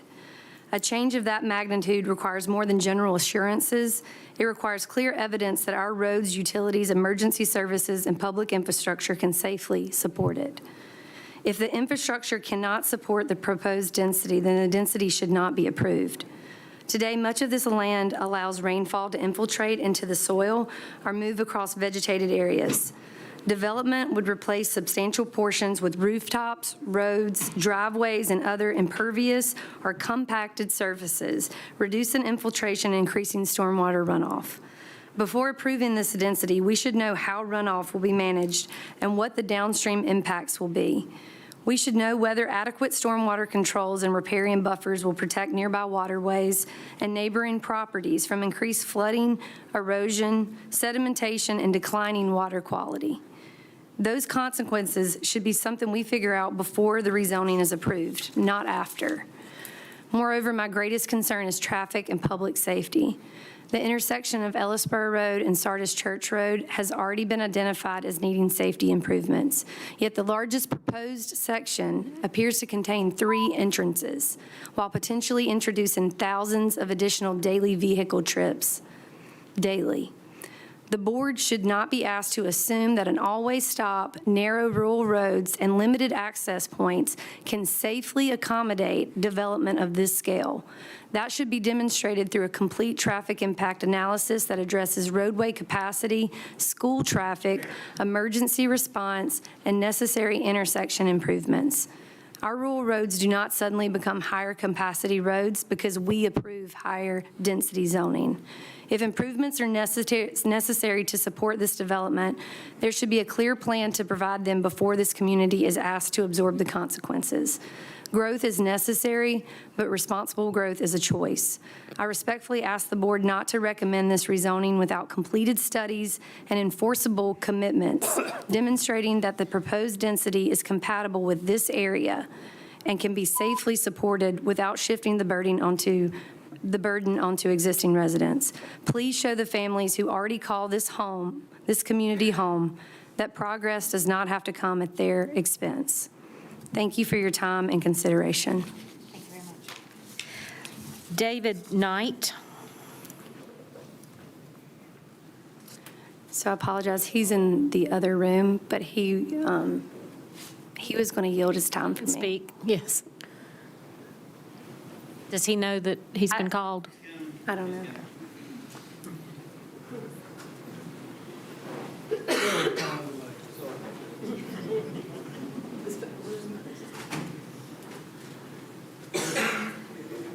I'm David Knight. I live at 968 Sardis Church Road. I'm yielding my time to my sister. So I want to continue with a statement from Ms. Allison Campbell off Mineral Springs Road. This property is less than 2 miles away from us and 1/4 a mile from my mom's. If you're local, you'll know that within a 3-mile radius of this property is some of the most dangerous rural roads that you will ever encounter. In 10 years alone, I cannot count the amount of wrecks and even deaths that have happened. My own grandmother was killed on Mineral Springs Road, which will inevitably be the road that connects this new subdivision to Madison. My husband, uncle, and many of my friends and neighbors drive tractors on Ellisboro, Mineral Springs, Ryerson, and Sardis Church Road. Think of the impact this will have on farmers who are already struggling and fighting against urban sprawl. NC is losing hundreds of thousands of acres of farm and woodland per year due to development. At what point do we say enough?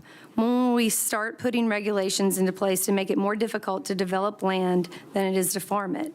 People will say, well, why don't you buy it so it doesn't get developed?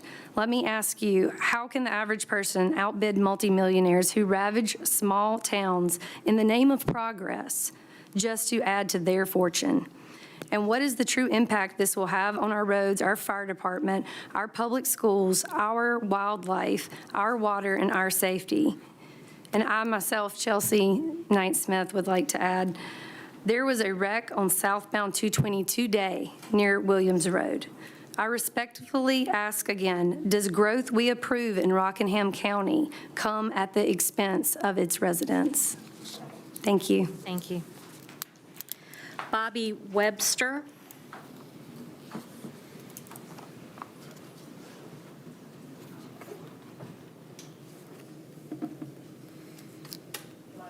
Bobby Webster. I live at 149 JW Road in Madison, North Carolina. I would just like to call the attention to your strategic plan 2040 that you guys did with the community, the planning board, and the county commissioners. The planning board passed it. The county commissioners did also. And on page 30 of that plan, it states Rockingham County has limited infrastructure and capacity. The county will need to increase capacity in order to service new developments along corridor US 220 and I-73. Now, that is something that the planning board adopted with the strategic plan 2040.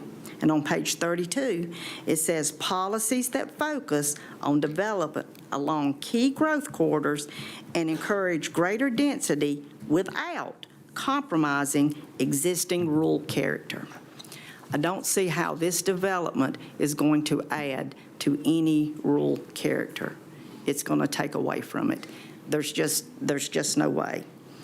And on page 32 also of that plan, Farm Protection Plan, analyze agriculture protection and land use control needs. 38, coordinated growth compatible with surrounding land uses. This is what you said. This is what the county commissioner said. This is what you said would be good for Rockingham County. I don't see 1,000 homes being good for Rockingham County. Well, not Rockingham County, where it's going to be located.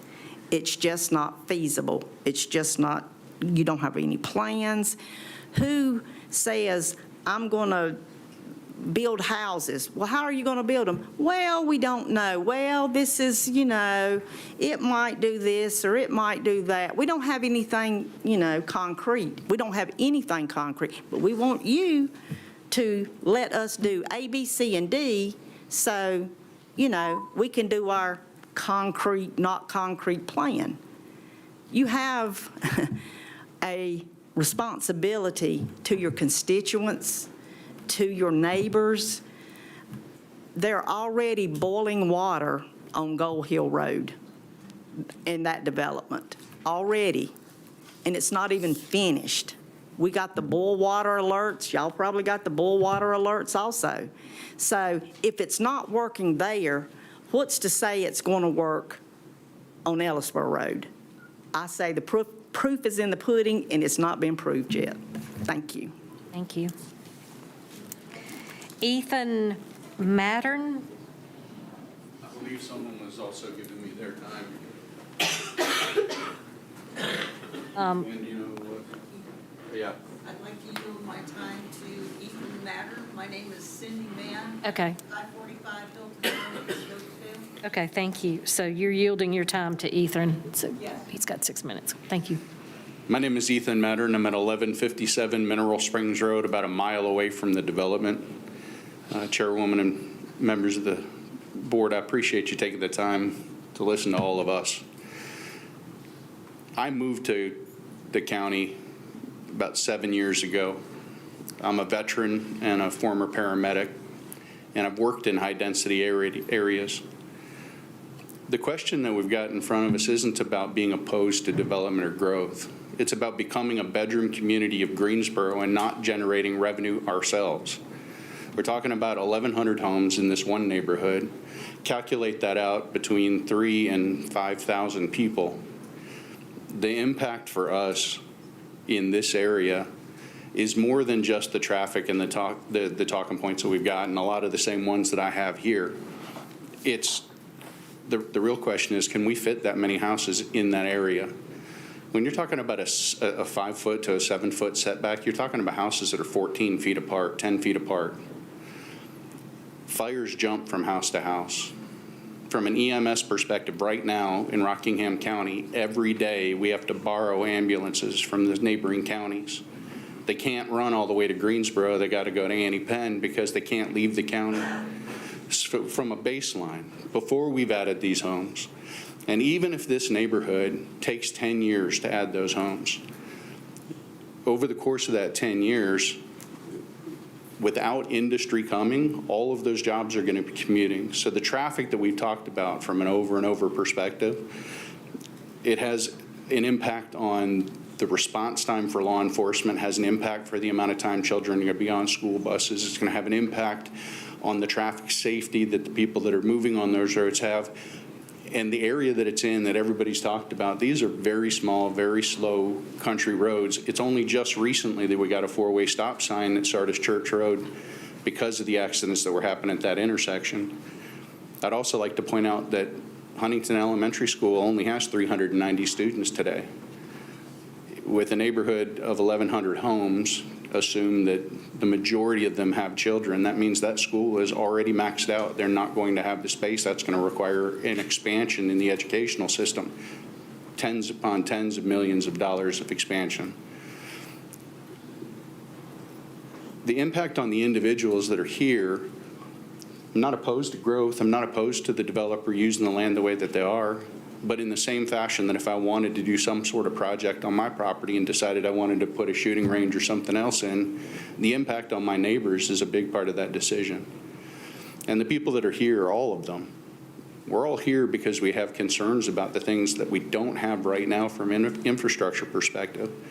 And looking at this from an impact on all of us, as well as the people that are going to live in that neighborhood. I think that one of the things that we haven't talked about a whole lot are the density and the setbacks. I mentioned how close they are together, but if you look at the map of the neighborhood, it's backing right up to the road. There's no designation there for berms or landscaping to separate that house from what today is an absolutely beautiful country drive. And the aesthetic is going to have a significant impact back to the website and the plan for the county in a long-term perspective. It's not going to create the visuals that this area has presented and what draws people to it today. Infrastructure is going to be paid for by taxes. Taxes are not going to be covered by the property taxes. It's a net neutral. Statistically, we know that the property taxes aren't going to pay for it, which means it's going to have to come from expanded business. And that means more retail, more traffic. That's great for the county, adding additional expansion on 220 and growth. But this is a stair step because this is a gateway drug. When you open the approval up for this neighborhood with the setbacks and the offsets they're talking about, it's going to set the precedent for what Southern Rockingham County is going to look like going forward. All that we're asking is that independent studies and research be done that evaluate all of these key areas that we talked about, from EMS to traffic to the impact on the education system. That's really all I've got. My request is that you don't approve the zoning until the independent studies have been done. And I very much appreciate your time. Thank you very much. Deborah Samuels.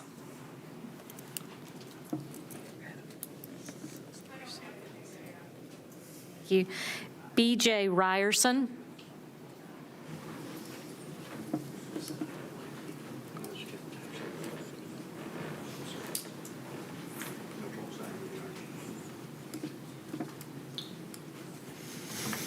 Hi, my name is B.J. Ryerson, and I live at 586 Carlton Road, Stokesdale, North Carolina. I didn't really plan on speaking tonight, but there's a lot of people here who are scared to death to speak. So I felt like I'd throw some spaghetti at the wall to maybe make you think. And I wish that you would review, especially Gwen. What Gwen said was great. And really, there were a lot of things that people have said that was really great. I stood here before trying to get you to understand how bad some of this development is and how it impacts us who live here that you're supposed to represent. I called the county today to say I disapprove of doing this development. And that comes from experience. I was told that, well, we don't really track who approves and who disapproves. And I'm like, well, have you talked to any of the people who live around this area and how they feel and how they might be impacted by this? Well, no, that's not really my job. Well, who represents us? There's this thing called, Plymouth, Massachusetts has this place called Pilgrim Monument. It's now called the Monument to the Forefathers. And one of the 28 things that's on that monument says, strong local government is the keystone to preserving human freedom. And I fought really hard to live here. But because there's a huge Bennett development going in, I lost 4.5 acres of hayfield that was right across from me because power lines came through. The electric company spent months in my hayfield with my very expensive orchard grass in it, and they drove all over it. They left their equipment in it. It was owned by a family member, and because he was afraid of what they might say and that he couldn't win, he didn't fight them, so I lost that hayfield. Now the development's putting a roundabout in, and they've closed me off from my driveway to my hayfield at another farm. It's 2 miles. let alone my tractor does 18 miles an hour, and there's a knoll, and those trucks that come over that knoll, they're not going to slow down to 18 miles an hour, and at some point, I'm probably going to get killed. It's a very real fear. And I know that I only got 29 seconds. But when you guys don't ask and you don't come around and say, how might you be affected? It matters. We matter. You're supposed to represent us, not the outside developer who's going to make a lot of money. But we're not. We're going to hurt, and we're already hurting. So thank you. Thank you, Ms. Ryerson. Mary Sawyer, or Swain, I'm sorry, Mary Swain.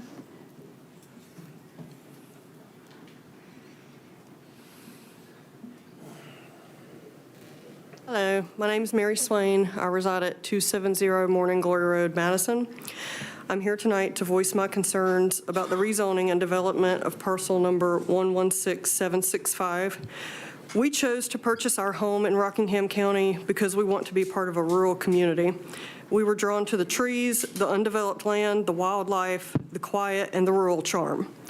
I made a decision to commute over an hour each day for work because I do not want to live in the city.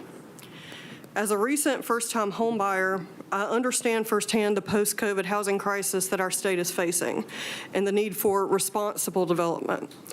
The request to reduce the setbacks on this parcel to 20 feet and 5 feet are not responsible development. This density of housing is something that should only be found in urban areas.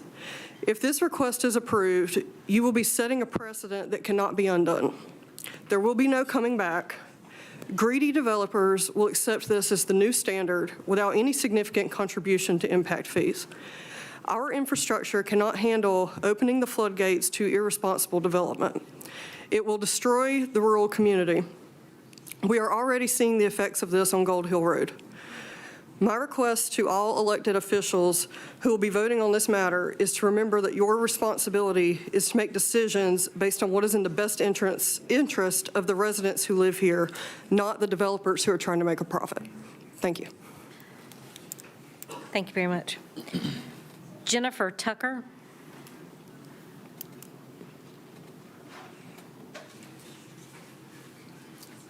Hey, I'm Jennifer Tucker. I live at 180 Thompson Road. And my biggest concern with this whole situation is the traffic. And the farmers, like Bobby has said, and others have said, my husband rides a tractor up and down that road quite often. And those who don't live on that road, they don't see what we see. It's accidents, it's four-wheelers riding up the road, it's dirt bikes, it's motorcycles. And that's my concern, and because I live on the other end of Ellisboro Road, where they're getting ready to put 65 more houses in across the road from me. So I'm going to have the traffic from there to there. And my concern is when school is in, it takes me, I got a True Gospel Church, and that's where my kids go to school. It takes me approximately 25 to 30 minutes to get her out of that school, to our driveway, to get onto Ellisboro Road, to go down, get off of Ellisboro Road onto 220, you set again, go to the turnaround, you set again, then you come back up. And I mean, we got a church there. It's 3 minutes from my house. And so you go and add in all these other houses in there, I think it's just going to be a total joke. And not to mention, like I said, the farmers. I mean, that's what that land is built for. It's the farmers. That's who has kept us up, is the farmers.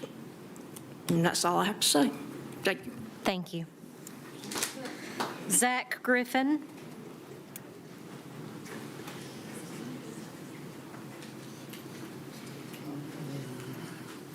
Hey there, my name is Zach Griffin. I live at 201 Old Home Place.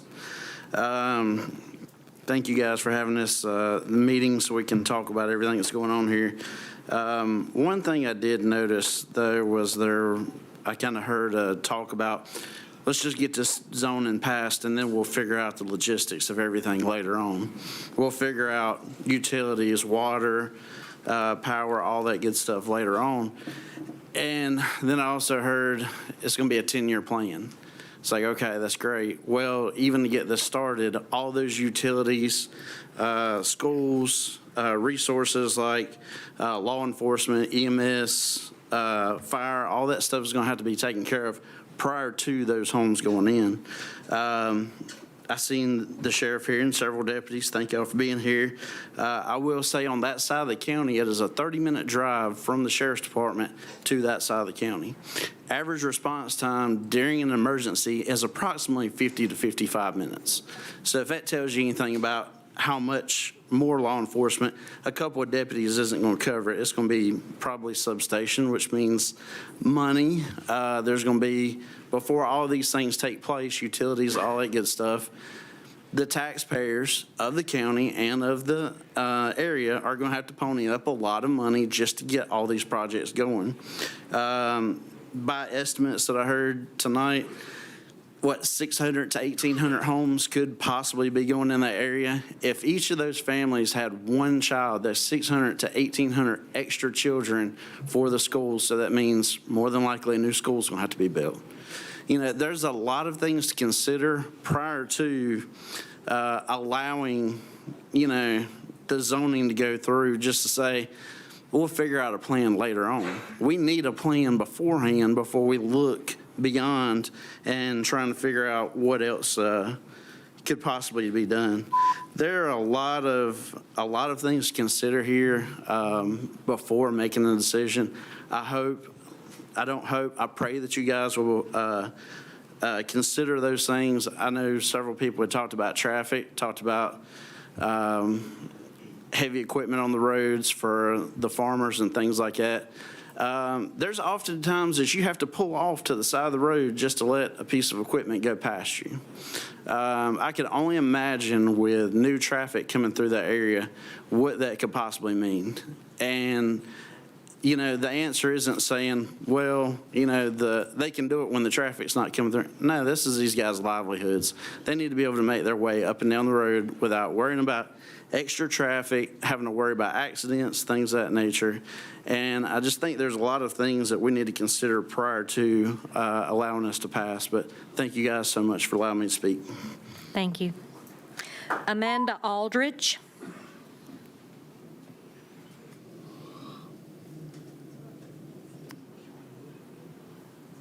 Is Amanda Aldridge in the overflow area?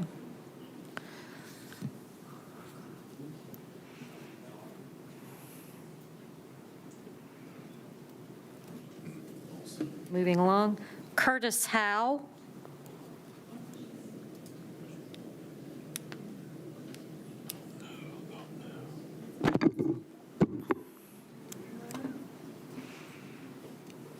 I'm Curtis Howe, 105 North Franklin Street in Madison.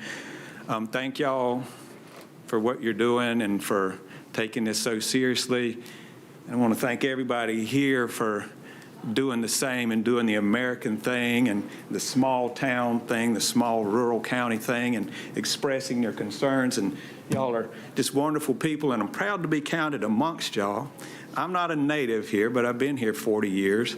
The other places I've been, I don't want to live there anymore. I want to live here because there's forests and pastures and cows and hunting and wonderful people. And there's not massive subdivisions. There's not people on top of each other. The thought of bulldozing a green space with wildlife and streams just it makes no sense to me. And cutting down the trees, there's only so many left. This is a jewel of a county. Steps like this take away that. You need to keep what you've got because there's only so much of it left in this country, in this once beautiful state. It's grown so much. There's only, so much natural land to go around anymore. I personally don't believe in any growth at all. I think we've maxed the growth out. I just don't. These homes aren't for people that are already here. They're for people coming here. They fill up the classrooms. They fill up the landfill. They fill up the traffic. It's gladdening and it's sad that we have to come here and beg to do the right thing. And it's sad that there's documents that say this is what really needs to happen. And it's sad that there's planning folks that say, yeah, let's do this. And it's sad that there's out-of-state developers saying this is what we're going to do. I mean, it sounds like it's already a done deal, and I certainly hope that that's not the case. I just really want to appreciate y'all for the serious consideration that y'all are giving this, and I just hope y'all oppose it in the most ways you can. And I'm very unprepared tonight. I didn't know about this till tonight, but thank y'all so much for all you're doing. Thank you very much. Delaney Cobb.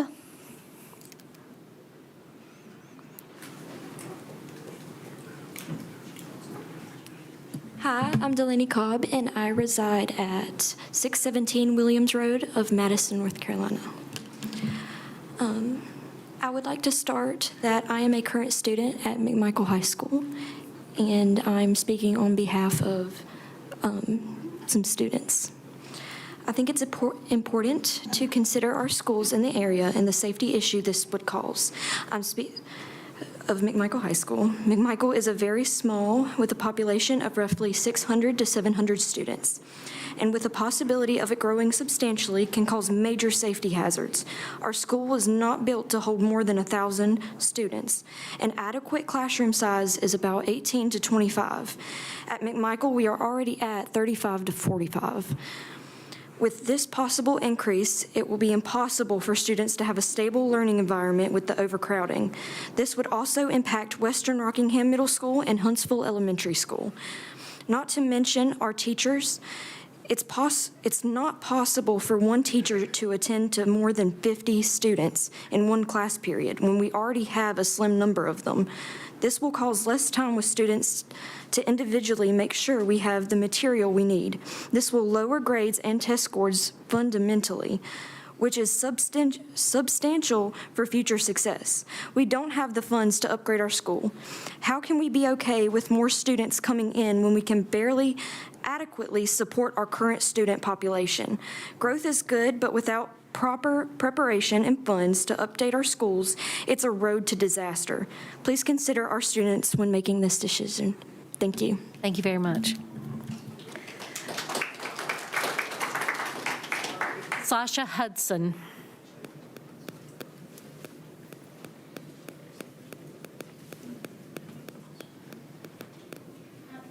Thank you guys for hearing all of us. My name is Sasha Hudson. I live at 224 Landreth Road in Madison, North Carolina. This housing development would butt up to Landreth Road. They want to put houses right along the backside of my pasture where my horses are. There's already tons of wildlife there. One thing that you really need to consider are the barn owls that live there. They are conservationally protected, and their habitats are protected. So who's gonna figure out where they're gonna go? I mean, you can't even move their nests without it being a federal crime. So what are we going to do about that? I know they're there. I've seen them. They're literally partway in my backyard. We've tracked them. They are not in owl boxes. They are in their natural habitats. There are sloughs of coyotes back there. What are you going to do when you put all these houses back there? You're going to move coyotes into other farmers' pastures. They're going to start eating their livestock. You're going to upset the whole entire ecosystem by putting these houses there. Where are all these people going to come from? Who are these people that are going to buy these houses? That's a big thing that no one's talked about is where are these people going to come from? Who are they? How many sex offenders are going to come? How many rapists, murderers? How many of these people are going to come? Nobody knows. I mean, we need to feel safe in our homes as the residents that are here. Most of us all know each other. Like we go to the fire department and we buy the Boston butts from all the firemen to support them that has already expanded. We We know the Bakers because they're the biggest farm right there on Ellisboro Road. We know the Huffhangers because they're my neighbors. They're the nicest people that do agricultural land. It's going to pollute our water that's already full of iron as it is. Where is all this construction going to come from that's bringing in this water and sewer? It's going to destroy our property, and it's going to destroy our land. Everything that we moved out to the country for and got away from subdivisions for, it's coming to us that we tried to get away from. And we don't want to run from it, but we're asking and begging you guys, please don't let this happen to us. This is what we vote for, is to have people help us in times like this. And we just hope that you guys are hearing us. Thank you. That concludes the list of folks. So at this point, we will, yeah, they don't, actually, this is, yeah. We can bring the applicant back up to answer any questions that the board may have.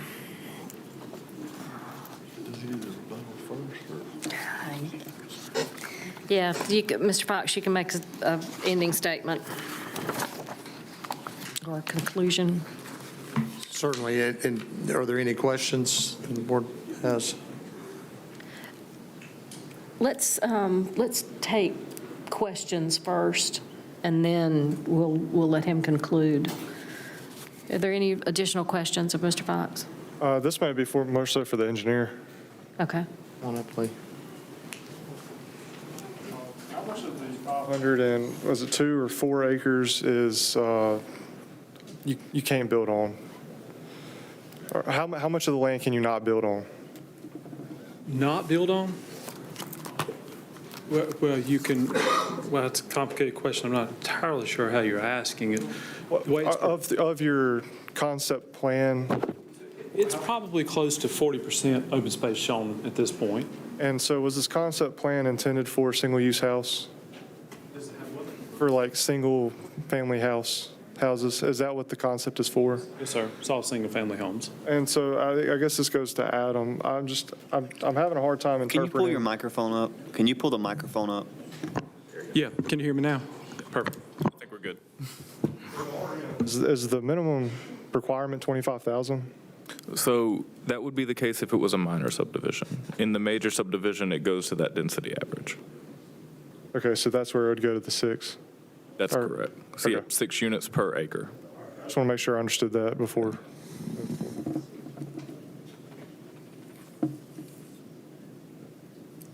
Any more questions? Mr. Fox, will you make your final Yes, and statements? Yes, and I'll be brief in the interest of time and your patience and consideration. I just do want to point out, the 220 corridor is a growth corridor. It has been identified by your county leaders for quite some time. They've made significant investments in water and sewer along that line to support multiple kinds of development, not only industrial and commercial, but also additional housing as well. And these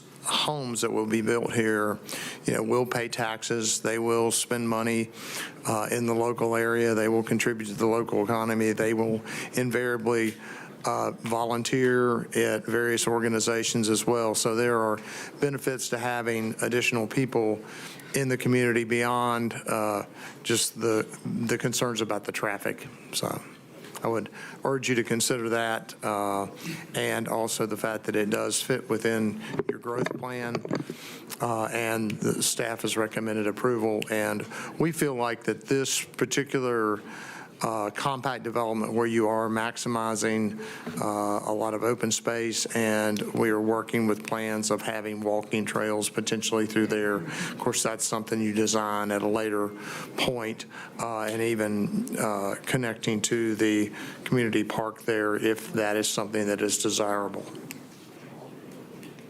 Thank you. Thank you. Wait. Yes, sir.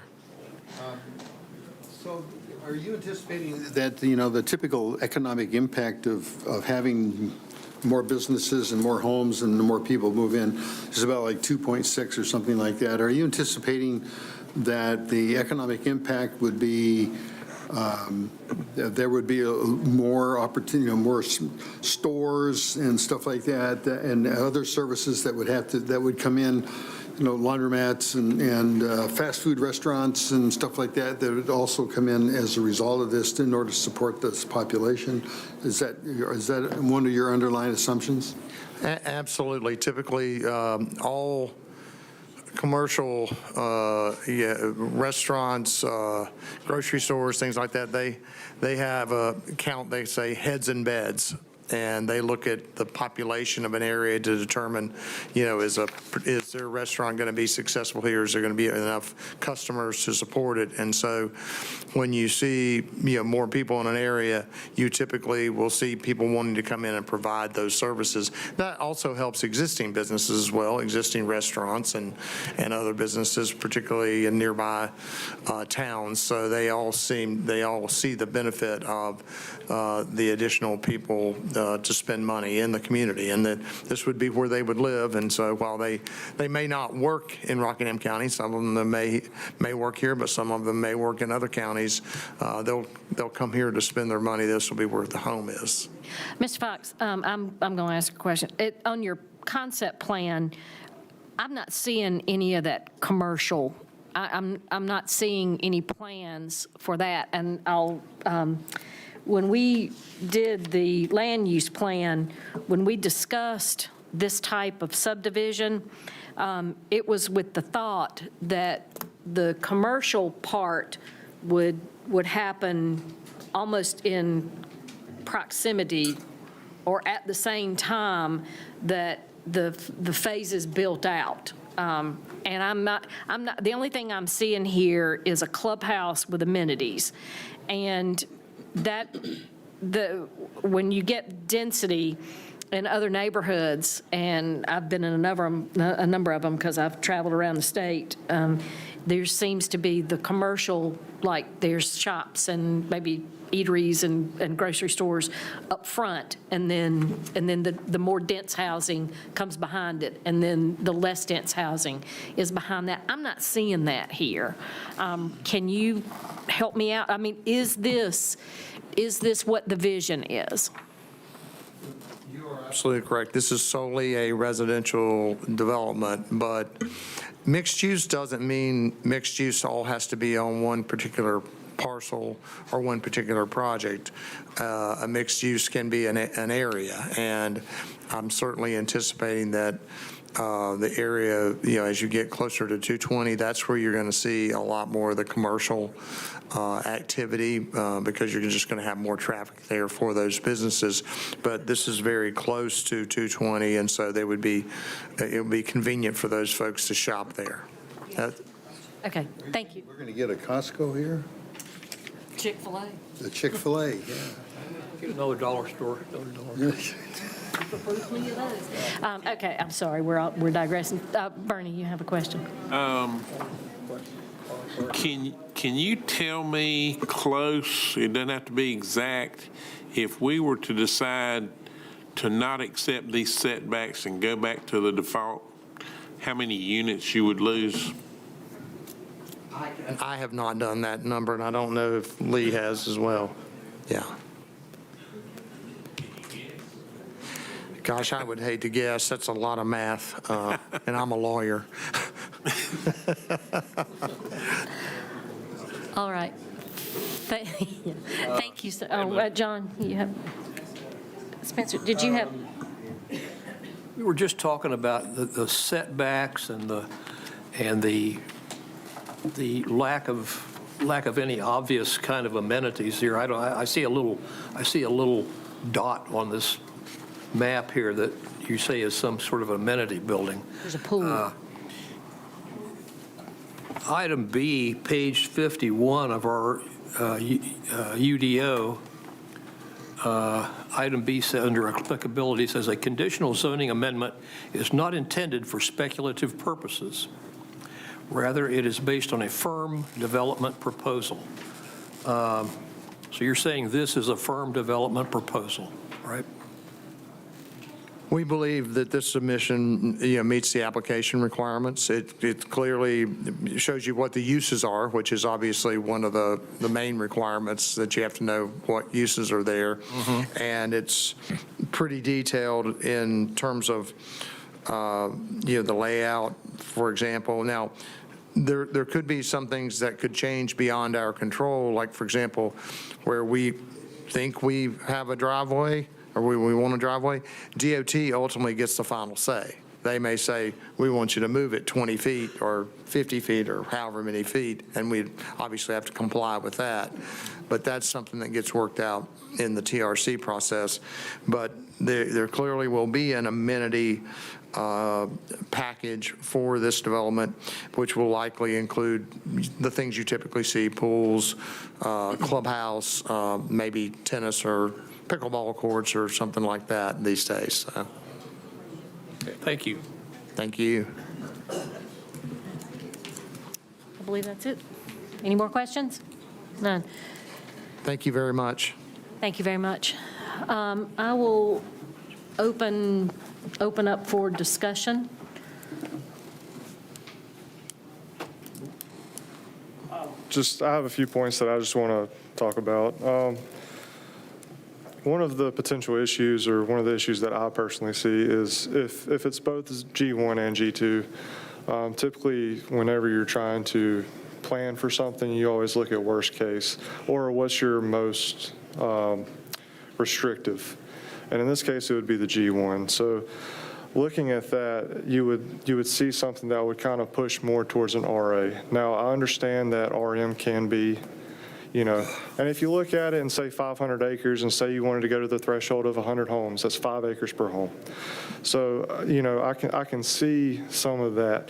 The one thing that I have an issue to see is the reduction in the setback. The problem with that is, all right, so, I understand we're short-staffed in some of our emergency services. Well, if you look at, say there was just be one house fire, and then it decided that it was just going to start jumping. Now you're looking at 1,100 potential homes ablaze. So I know that that's looking at extreme circumstances, but when you're looking at reducing a standard, and then the net negative is more impactful than the net positive, that to me is something we need to take into consideration. So our consideration is public safety, at least in this circumstance. And again, going back, it would be nice to have a more specific idea of what is actually G2. I know that we have a little blip, but if there's a way to limit it to the parcels, that way you can actually have a more specific and direct G2 designation. That would be something to look at. And I really would like to know how much of the 502 acres is actually going to be developed. Because, again, and I hear what the complaint is, 6,000 square feet for a home. Well, what size homes are you building? What is the lifestyle like? So those are just some of the considerations and points that I would just like to put out there. Just a quick note. This parcel is so large that it's really hard for it to fall within one particular land class. I understand that as well. And I was also going to mention that O1 and O2 would be the most restrictive land classes for the county land use plan. G1 would be more of like a low to mid tier when it comes to restrictiveness. What I was referring to there was G1 is more restrictive than G2. So if you have G1 and G2, you lean more towards. Yes, I understand. Thank you. Does anybody else have anything to share? Yeah. So, if you took away the setbacks, then the properties would go from 6,000 to 7,800 square feet. So, because 1,300 square feet is less than, if you do 6,000 square feet, that's about 1.13 acres, which is less than 6 per acre. Because .18 would be 6 per acre. So, but if you took away the setbacks, it would go to 7,800 square feet per lot, which would be over the 6.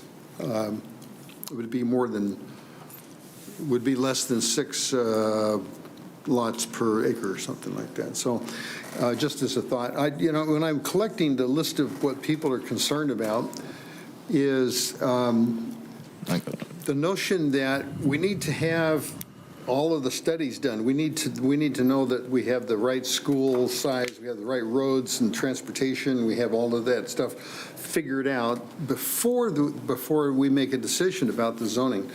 But the challenge with that is that the cost of doing all of those kinds of studies can be prohibitively expensive if they can't get the zoning, and so that basically becomes a loss to the business. And so typically businesses that want to develop properties struggle with trying to have all of that stuff laid out before they figure it out.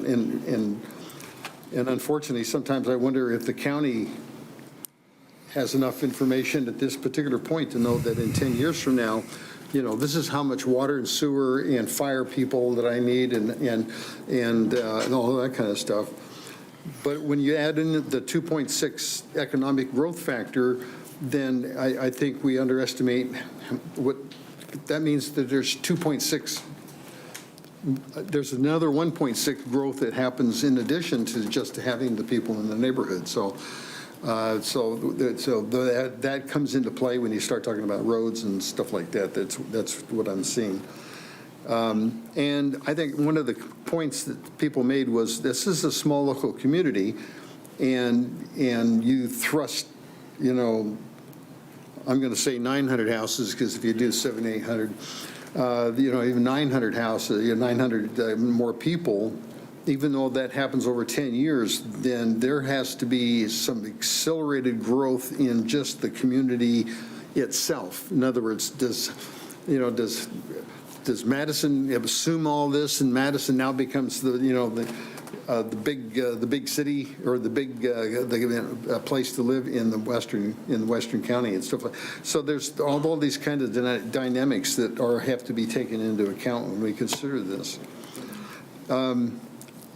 And if you drive through Wake County, because I think Wake County is a really good example of where this high-density kind of stuff has been developed. As soon as you leave those high-density places, you're out in the rural again, and you see tractors on the roads and stuff like that. And so where this high-density stuff, where I've seen it, it's not.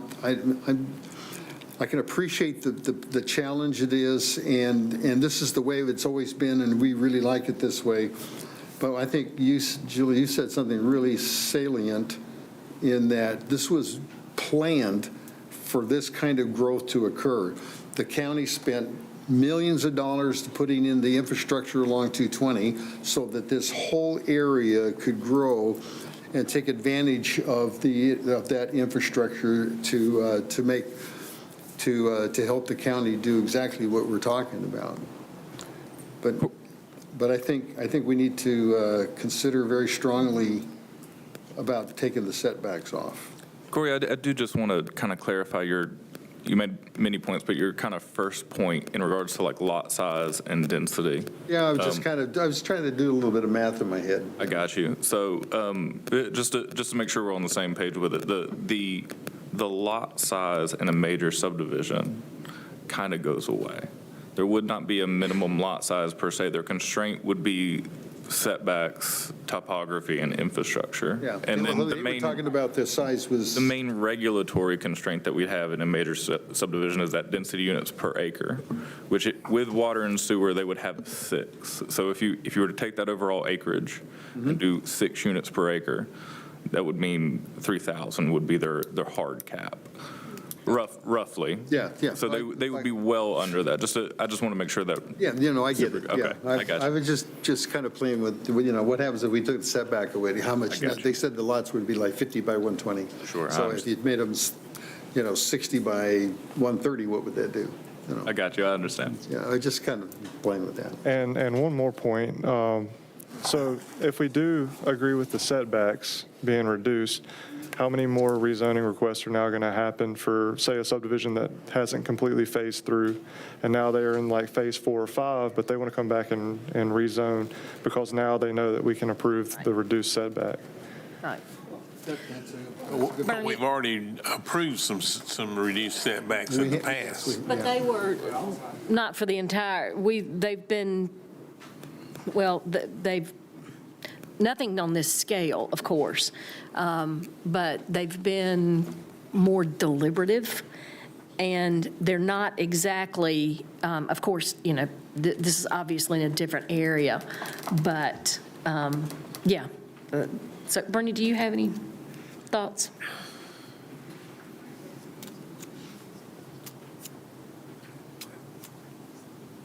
The question I asked earlier about how many units it would reduce, I really am concerned about these setbacks. That's my biggest concern at this point. Sean, do you have? The same as the density, the setbacks. I mean, I want to thank all you guys for talking up here. We all heard your voice. We have the same concerns as you guys. And it is the setbacks. And if we vote on it today, how much is going to come back later and change? I feel like the setbacks need to be taken out. I feel like lower density should be negotiated. John? Do you have anything to? Dwayne? I do. I grew up in the county. I've lived here my whole life. If I had my druthers, we would stay rural. I grew up on a farm. I share your concerns with tractors and safety and all that. But growth is not just coming, it's here. And we've got to be smart about it. And this is a huge development coming out of the gate in that community. I am concerned about the size of it. We don't know the specifics. If you read what it says in what we've all been mandated with in our development or our ordinances, it says applicability. I'm going to read section 33.03. It says a conditional zoning amendment is not intended for speculative purposes. Rather, it is based on a firm development proposal. So they brought us this concept plan, but there's a lot of other things that go around it. And I agree that it's not fair to developers to ask them to go do the full studies of every single thing to bring to everybody for consideration. But I do not feel like we have enough information as we sit here tonight to make a decision on a development of this magnitude. I would like to see more information, some more studies, some more specifics of this. I'm not in favor of the setbacks, but buffers. Like I rode out there to look at the area that this is in, and I look at your site plan, and it shows these houses just lined up all along that beautiful section of Ellisboro Road. And I wouldn't want to see it if I were the people that live there. And I also feel like the developers have a right to develop the property, but I think they need to do it in harmony as best possible with the surrounding community that they're in. That's my opinion. That's a great point, because we didn't ask that question, did we, about, what are they going to build around it? Because if you go up along 65, where some of those things have been developed. And in this same ordinance I'm looking at, it talks about buffers and screenings. We haven't heard any of that information. I mean, I'm not opposed to this development as a whole, but I want to, once we make this vote, what we decide goes with the property, whether they sell it to somebody else or whatever, but people can do what it says. And I want to make sure that we have a good understanding of what we're being asked to approve. So I was part of the land use plan, and we're using it out to 2040. And this is why I asked the question. We had a vision. And it's the vision that has to guide us. We know that growth is going to happen. We want growth to happen. But if you veer from the vision, you've lost control. And that's really, I think that's our biggest responsibility, is to make sure that the growth that we vote on and allow is something that not only follows the vision of what we want our community to look like in the future, but we absolutely have a responsibility to the people that live here and to make sure that our quality of life is high. Because if a quality of life is not high in a community, it is going to die.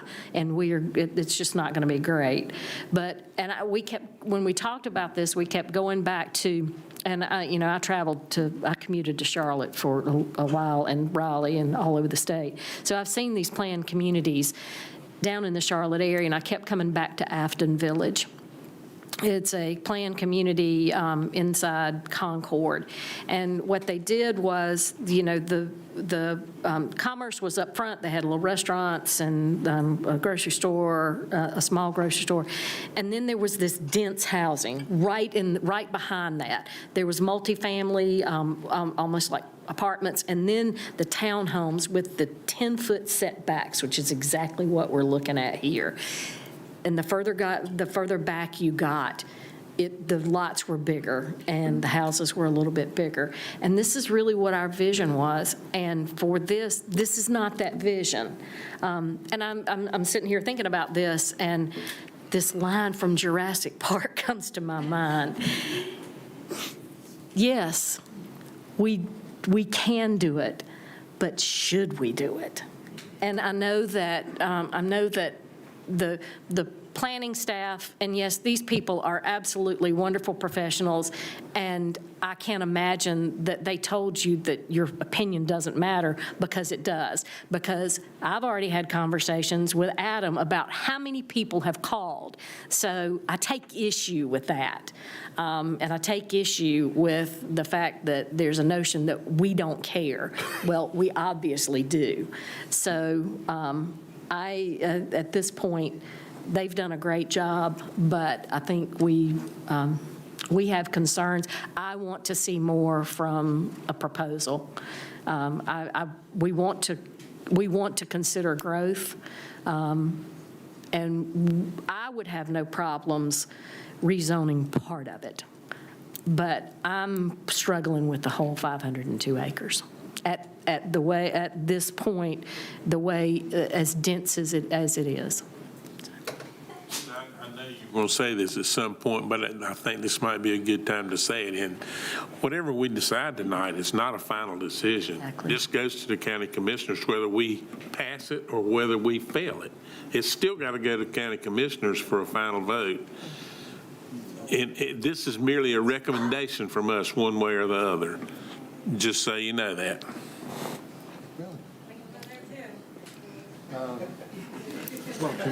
Thank you. Adam, can we possibly table this and let the applicant come back with a better proposal? That can be the case. I mean, I would probably kind of ask the applicant a little bit, maybe before we do that, of kind of what direction Yes. that they would like to kind of go with that, if that's something they would want to do, or they would like to kind of proceed with your recommendation as is to the board.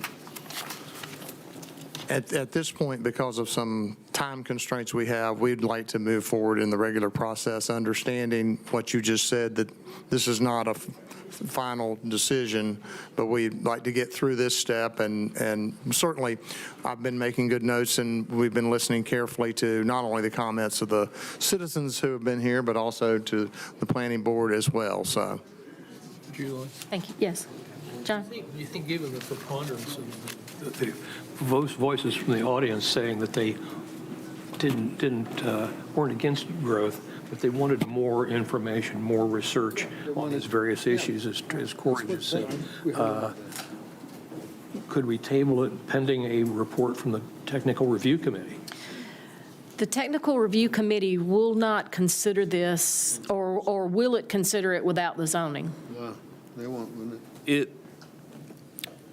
It is something that I would imagine could be possible, like, so say you wanted to approve it with particular conditions, I don't see why you couldn't potentially have one of those conditions be that it go through TRC and at least get TRC comments on it. But we would have to have a vote on this tonight before it'll go before technical review, correct? TRC would not be a part of the typical process in between planning board and board of commissioners. It would usually come at some point after zoning has been approved, and then they submit for TRC review. And the applicant has indicated that they want a decision tonight. Okay, I think we need to make a decision tonight. Well, if they want to vote, give them a vote. I motion to recommend denial of this request, finding it inconsistent with the consistency and reasonableness determination statements that are included in the agenda packet as may be amended during the rezoning process. Second. All those in favor of the denial, raise your hand and signify by saying aye. Aye. And you don't, I'm sorry. All those opposed signify by raising your hand and saying nay. Do you have that? That was just Corey on the nay? Okay. So the motion is, the denial is approved. The zoning is not.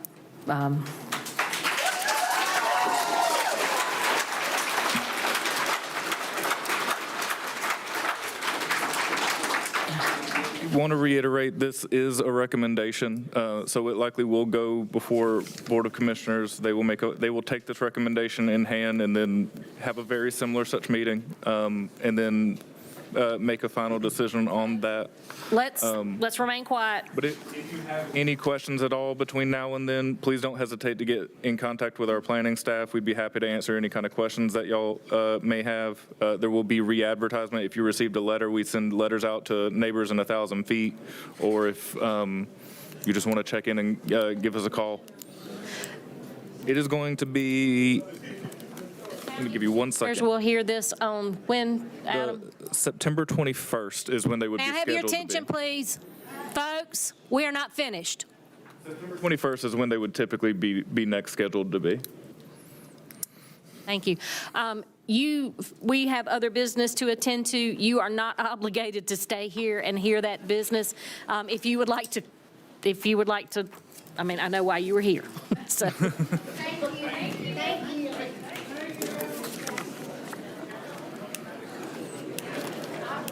If we want to take maybe 5 minutes Yeah. to stretch legs. And folks, while if we y'all wait for would everyone to please clear out. exit the room as quick as possible. I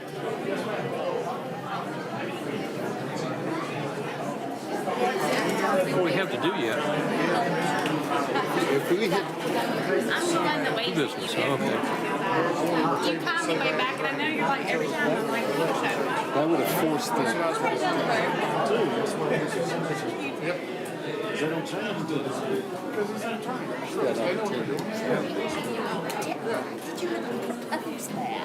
I did. But he jumped in and said, we're going to deny it. So I said, well,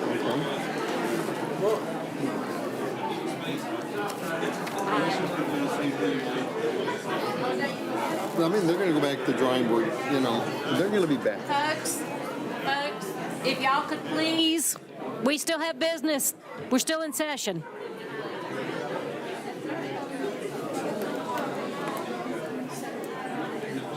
No, they don't care.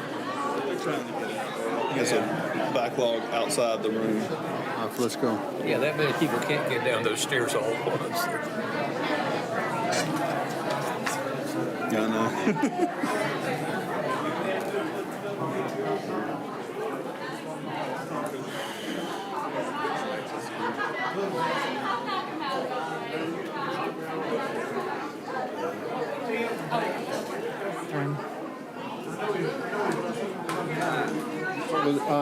So the next item is this approval that you have to sign.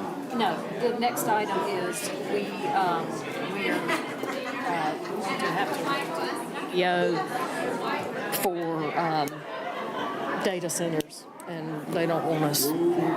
Yeah, and well, they didn't want a bunch of people talking here listening to that. Doug, why don't you leave, son? Please, sir, leave. We are going to have to tackle that. Do we have all our members back? We got Spencer, but we're missing Sean? Do we have, Everybody's here except for him. we got plenty of time, right? Well, we got 20 minutes by law. Sean, I think, ran out for just a moment, so. Okay. If I've got to sit here, he's got to sit here. There you go. And I didn't eat dinner. I'm hungry. I'm getting hangry. I ate lunch. That's the last time I ate I anything. get up at 5 o'clock in the morning, so I'm already past my bedtime.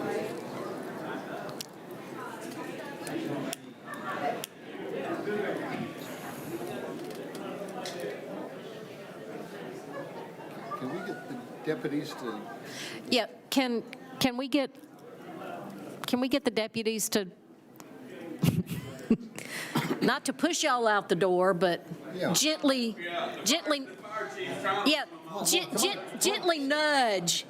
nudge them out the door. Out the door, because there's everybody standing around. Because everybody else standing out there talking. Did you think it was church? More people here than a bunch of churches. Boy, that. Oh. All right, I think we're good. All right, next order of business is new business. Does staff have any new business for us? Staff does. I just want to give the board kind of a heads up that we are currently working on a text amendment to UDO for data centers. I know it's kind of a hot topic, and this isn't for or against. This is to add language in for so we can have rules, regulations, and standards. Right now, we do not have any, so we want to kind of get ahead of the curve, and before we get any kind of applications, we have this in place. Good idea. When we do have a draft, we will get it to you to review as soon as possible so you can send us all the questions you have. So that'll be on the agenda next month? That's going to happen, yes, sir.